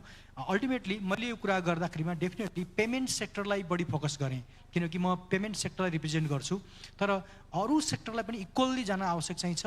विथआउट इकोसिस्टमको डेभलपमेन्ट नभई त इक्वल्ली नेपालको डिजिटल भनौँ न यो जर्नी पनि पुरा हुन सक्दैन। त्यसको लागि अरू डिजिटल फाउन्डेसनलाई चाहिँ सहयोग लिएर अरू क्षेत्रहरूको पनि इक्वल्ली डेभलपमेन्ट हुन आवश्यक चाहिँ छ। Thank you. Now I move to Sanjeev Subba. Sanjeev sir, यो अलिकति तपाईँले गुरु सरले भनेकै उसमा अलिकति बिल्डअप के गरिदिनु भन्दा यो डिजिटल नेपाल फ्रेमवर्क र यसको चाहिँ यो अक्रस द सेक्टर कनेक्सन जुन छ हाम्रो, त्यो त्यसले कसरी फिनटेकलाई पनि सहयोग गर्छ र त्यसले कसरी हाम्रो डिजिटल इकोनोमीलाई पनि प्रमोट गर्छ भन्ने बारेमा थोरै। Thank you, Moji. I mean, I think we have had a pretty great discussions this morning. I really appreciate, like how Bal actually usually, he's my rock star. So he actually rocks the audience, and the kind of the data he throws out really gives you a lot of fodder for good fodder for thoughts. So from that perspective, I think I'll certainly connect the fintech and how it connects to the, as a cross-cutting tool to all the vertical within the digital, like Nepal framework, or perhaps to the digital economy. But before that, also want to talk about, I think it's very critical and very important, how the digital economy or the, the issues raised by Bal during his, that awesome presentation. Gig economy is talking about $1 billion plus coming into the country through different sources. So why we haven't been able to capitalize त्यसलाई चाहिने त्यो भएको उपलब्धिलाई त्यो gig वर्करहरूको उसबाट चाहिने हामीले कसरी त्यसलाई चाहिने अझै सङ्गठित गरेर इन्स्टिट्युसनलाइज गरेर चाहिने लिएर जान सक्छौँ भन्ने त्यसमा चाहिने मेरो विचारमा गभर्नमेन्ट अफ नेपालको, नेपाल सरकारको पनि अलिकति ध्यान पुग्नुपर्छ जस्तो लाग्छ। त्यसमा मैले एउटा सानो कुरा मात्र के भने हामी अलिकति सोचलाई दायरालाई बढाउँ र अलिकति छिमेकको अनुभवबाट पनि सिकौँ। मेरो आफ्नै अनुभव विद्यार्थी कालमा इन्डियामा पढ्दाखेरि गुडगाउँ भनेको हाम्रो लागि एक्चुअली गाउँ नै थियो त्यो हैन। दिल्लीबाट गुडगाउँ जाने भनेको 30 years back was for cheap liquor, nothing else हैन। र दिल्लीमा चाहिँ नि तपाईँको भन्दा त्यहाँ रक्सी सस्तो पाउँथ्यो, त्यही भएर चाहिँ नि त्यो जान्थ्यो, because it was like really dehat. But if you walk into Gurgaon now it is like कुन हिसाबको ट्रान्सफर्मेसन आएको छ। So and that was a very quick span, एकदमै सर्ट स्प्यान अफ टाइममा हो। हाम्रो म नेपालमा चाहिँ मैले के देखेँ भने हामी एउटा आइटी पार्कको एउटा सानो, अब पार्कबाट निस्कौँ, आइटीबाट चाहिँ यो भिलेजबाट निस्कौँ, सिटी, आइटी सिटीको परिकल्पना गर्नु जरुरी छ। I think it is highly possible. Jun figure उहाँले दिनुभयो त्यो फिगरलाई हामीले चाहिँ नि 10x को ग्रोथ टार्गेट राख्ने हो भने हामीले त्यसमा जानै पर्छ। बिकज विदाउट 10x ग्रोथ को डिस्ट्रप्सन बिना let's not even like dream यो कुराहरू नगरौँ। त्यही भएर आइटी सिटीमै जाउँ, त्यहाँ गएर चाहिँ नि एउटा इन्फ्राहरूको डेभलप गर्ने कामहरूदेखि लिएर I think there is huge possibility. For example Huawei is here, this company can be invited, Microsoft can be invited, Google can be invited, or Infosys can be invited to set up an office in the IT city with like everyone takes about 300,000 to 400,000 square feet of space. No, you build a city, like into the totally raw area. So त्यो possibility पनि छ यदि त्यो digital इकोनोमीमा हामीले चाहिँ नि अलिकति capitalise गर्ने हो भने। त्यहाँ मैले एउटा कुरा गरेँ। सेकेन्ड कुरा चाहिँ तपाईँकै प्रश्नमा फर्किँदाखेरि I think fintech is cross cutting एउटा हो। across the Guru Sarle pani bhanihalनुभयो digital Nepal framework भित्र there are about 8 verticals, education, शिक्षा छ, स्वास्थ्य छ, पर्यटन छ, energy छ, कृषि छ, त्यस्तै चाहिँ नि यो पब्लिक इन्फ्रास्ट्रक्चरको कुराहरू आइराखेको छ. सो यसलाई चाहिँ नि क्रस कटिङ गर्ने चाहिँ नि फिनटेक एउटा मेजर इनेबलरको रूपमा चाहिँ नि डिजिटल इकोनोमीलाई यदि हामीले again going back to 10x ग्रोथकै परिकल्पना गर्ने हो भने पनि त्यो चाहिँ नि एउटा राम्रो अपर्च्युनिटीको रूपमा छ. र अर्को मैले जस्तो अघि गुरु सरले दिनुभएको नम्बर, सो नेपालको हाम्रो भनौँ न like I mean let's all get into one understanding ki we are not in a small country. Just because we sit right and left is India and China, but how many there are India and China in the world? Just 2. Out of 200 countries, there's only one China and there's only one India. But if you take India and China out, we are 42nd largest populated country in the world. 30 million is not a joke. It's not a small population. That too, very vibrant population. That too, यदि तपाईले global फुटप्रिन्टमा हेर्नुभयो भने Nepalese are Nepali talent तपाईले संसारको जहाँ पनि पाउनुहुन्छ, including in the Baltic Sea को क्रुज शिपमा आई मेट अबाउट 35 नेपाली साथीहरू. भन्नु न अब तपाई बाल्टिक सीमा पुग्नुस् कि I met them in Rwanda, I met them in Joburg, I mean, they are everywhere. Estonia, can you believe it? Of all the places in the world. You know, so त्यो भनेको कि कुन देशको मान्छे यस्तो होला कि जो ग्लोबली यसरी स्प्रेड भएर बसेको छ. So, I mean, and they are connecting the dots. They are the part of यो हाम्रो चाहिँ नि यो डिजिटल इकोनोमीको सम्भावकहरू उहाँहरू हुन्. I think they should be capitalized. Right. म हजुरलाई यहाँ रोके त्यो we have a good foundations to build upon. यो एकदमै राम्रो कुरा. त्यसमा मैले हजुरलाई अलिकति अर्को के सोध्न चाहेँ भन्दा यो फिनटेक अथवा हामीले डिजिटल इकोनोमीकै कुरा गर्दाखेरि यो डिजिटल पब्लिक इन्फ्रास्ट्रक्चरको कुरा पनि छ. त्यसमा जसले चाहिँ त्यो धेरै सेक्टरहरूलाई चाहिँ इनेबल गर्नका लागि हामी वी आर स्टिल पुवर, हामी के हो हाम्रो त्यसको स्ट्याटसको बारेमा नि अलिकति भनिदिनु. ओके, डिपिआईको कुरा गर्दाखेरि एउटा भाष्य स्थापित गर्न खोज्या हो हामीले हैन. एउटा narrative we must establish at all level. र भाष्यकै कुरा गर्दाखेरि अब सार्वजनिक पूर्वाधारहरू सडक, शिक्षा, स्वास्थ्य भने जस्तै डिपिआई डिजिटल पब्लिक इन्फ्रास्ट्रक्चरमा पनि हामीले चाहिँ एउटा भाष्य स्थापित गरेर जस्तो टेल्कोहरू हुन सक्ला हैन, अब ट्रान्सपोर्टका कुनै सेक्टरहरू हुन सक्ला, जस्तो फिनटेककै पेमेन्ट सेक्टरहरू जस्तोहरू हुन सक्ला. सो त्यो हिसाबमा चाहिँ अब डिजिटल नेपाल फ्रेमवर्कको उपलब्धि एउटा गाइडलाइनबाट सीमित गरेर त्यसमै घरिघरि बहस गरिराख्ने. हामीले कति कन्फरेन्समा गयौँ, अघि हामीले एउटा जस्तो उसको एनआइडीको कुरा गर्दै थियौँ. हिजो पनि यहाँ एउटा एनआइडीको प्रस्तुति थियो. सायद नेपाल मात्र एउटा देश होला मेरो विचारमा सम्भवतः जहाँ 1/3 of its population are biometrically captured. It's not a joke. Nepal गभर्मेन्टको सबैभन्दा ठुलो ऐतिहासिक सफलता हो त्यो कि 1/3 of your population is captured in like biometricमा. Yet त्यसको अप्टिमाइज त्यसको मोनिटाइजेसन खै त बाबा. सिम्पल टेक्नोलोजी लो ह्याङ्गिङ फ्रुटको रूपमा यदि दिने नै हो भने पनि त्यो त इन्डस्ट्रीलाई एपिआई कन्ज्युम गर्न दिनु पऱ्यो नि त. फर इक्जाम्पल केवाइसीकै हामीले जुन डिपिआईकै रूपमा डिजिटल पब्लिक इन्फ्रास्ट्रक्चर यदि एनआइडीलाई लिने हो भने सो त्यसमा एउटा न्यारेटिभ इस्टाब्लिस गर्नु चाहिँ आई थिङ्क नेसेसरी जस्तो मलाई लागेको छ. सो to answer your question, yes, DPI लाई हामीले नयाँ पर्सपेक्टिभबाट हेर्नु पर्यो र then digital Nepal framework has been it has enjoyed its glamour. जति गर्नु थियो गर्यो, त्यसको चाहिँ नि मोनेटाइजेसन केही पनि भएको छैन. So it must move to the next level भन्ने चाहिँ नि एउटा. Thank you. Thank you, Mr. Chuba. र अब म चाहिँ दिवस सापकोटा सरसँग जान चाहन्छु. यो अघिको प्रेजेन्टेसनमा तपाईँको कमेन्ट पनि सुनौँ र साथसाथै यो जुन हाम्रो पछिल्लो समय अब तपाईँ फोन पेमा पनि हुनुहुन्छ र त्यो सेक्टरको ग्रोथ एउटा हाम्रो एकदमै ऱ्यापिड सक्सेस भएको सेक्टर हो हाम्रो. त्यो जुन मोबाइल वालेट्सदेखि लिएर फाइनेन्सियल इन्स्ट्रुमेन्टहरू छन् त्यसको इनेबलरहरू चाहिँ के रहेछन् नेपालमा, आई मिन केले पुस गर्यो त्यो ग्रोथलाई भन्ने कुरा नि अलिकति राखिदिनु होला. Thank you.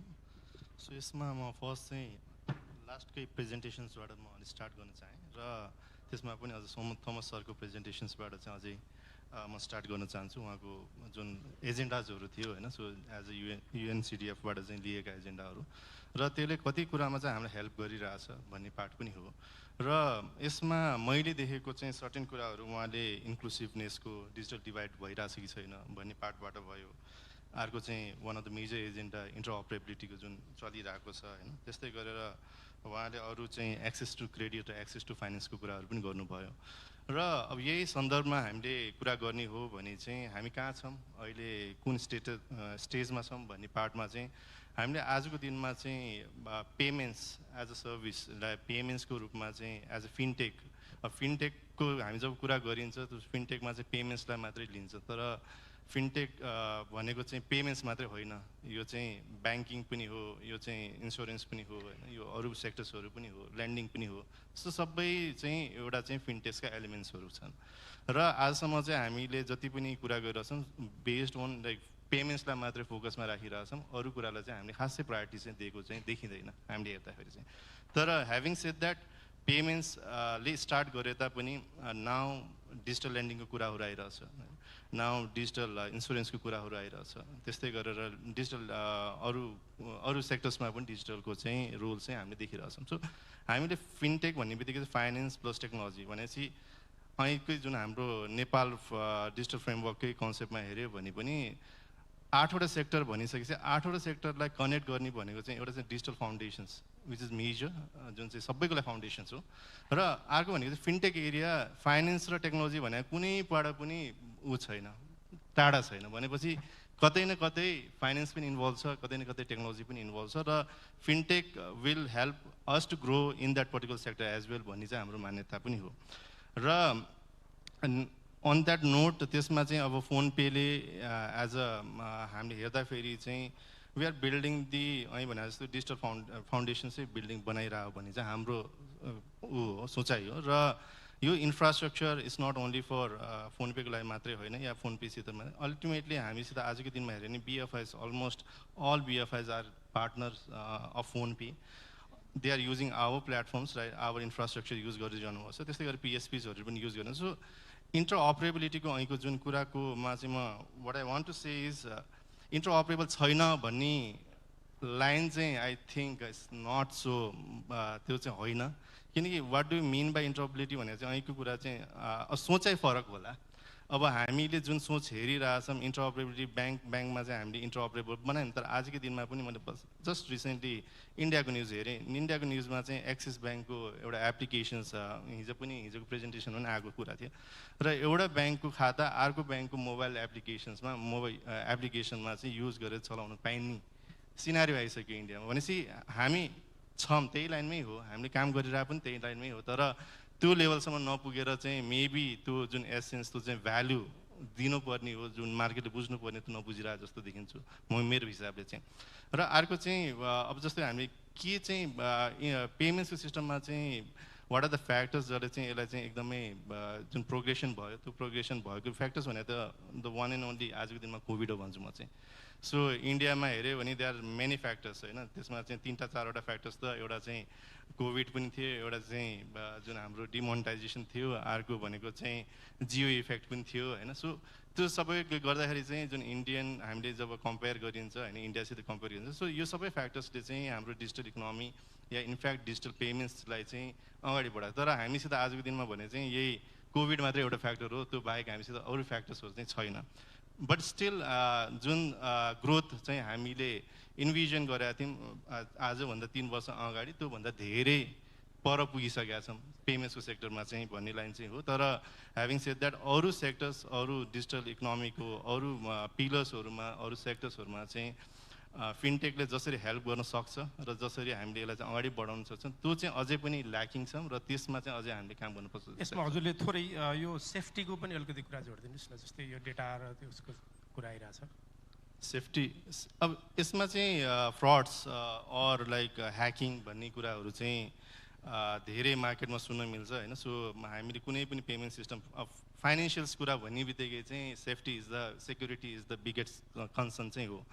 र यसमा चाहिँ अहिले पनि भनिसक्यौँ हामीले चाहिँ मेजर भनेको चाहिँ साक्षरता नै हो।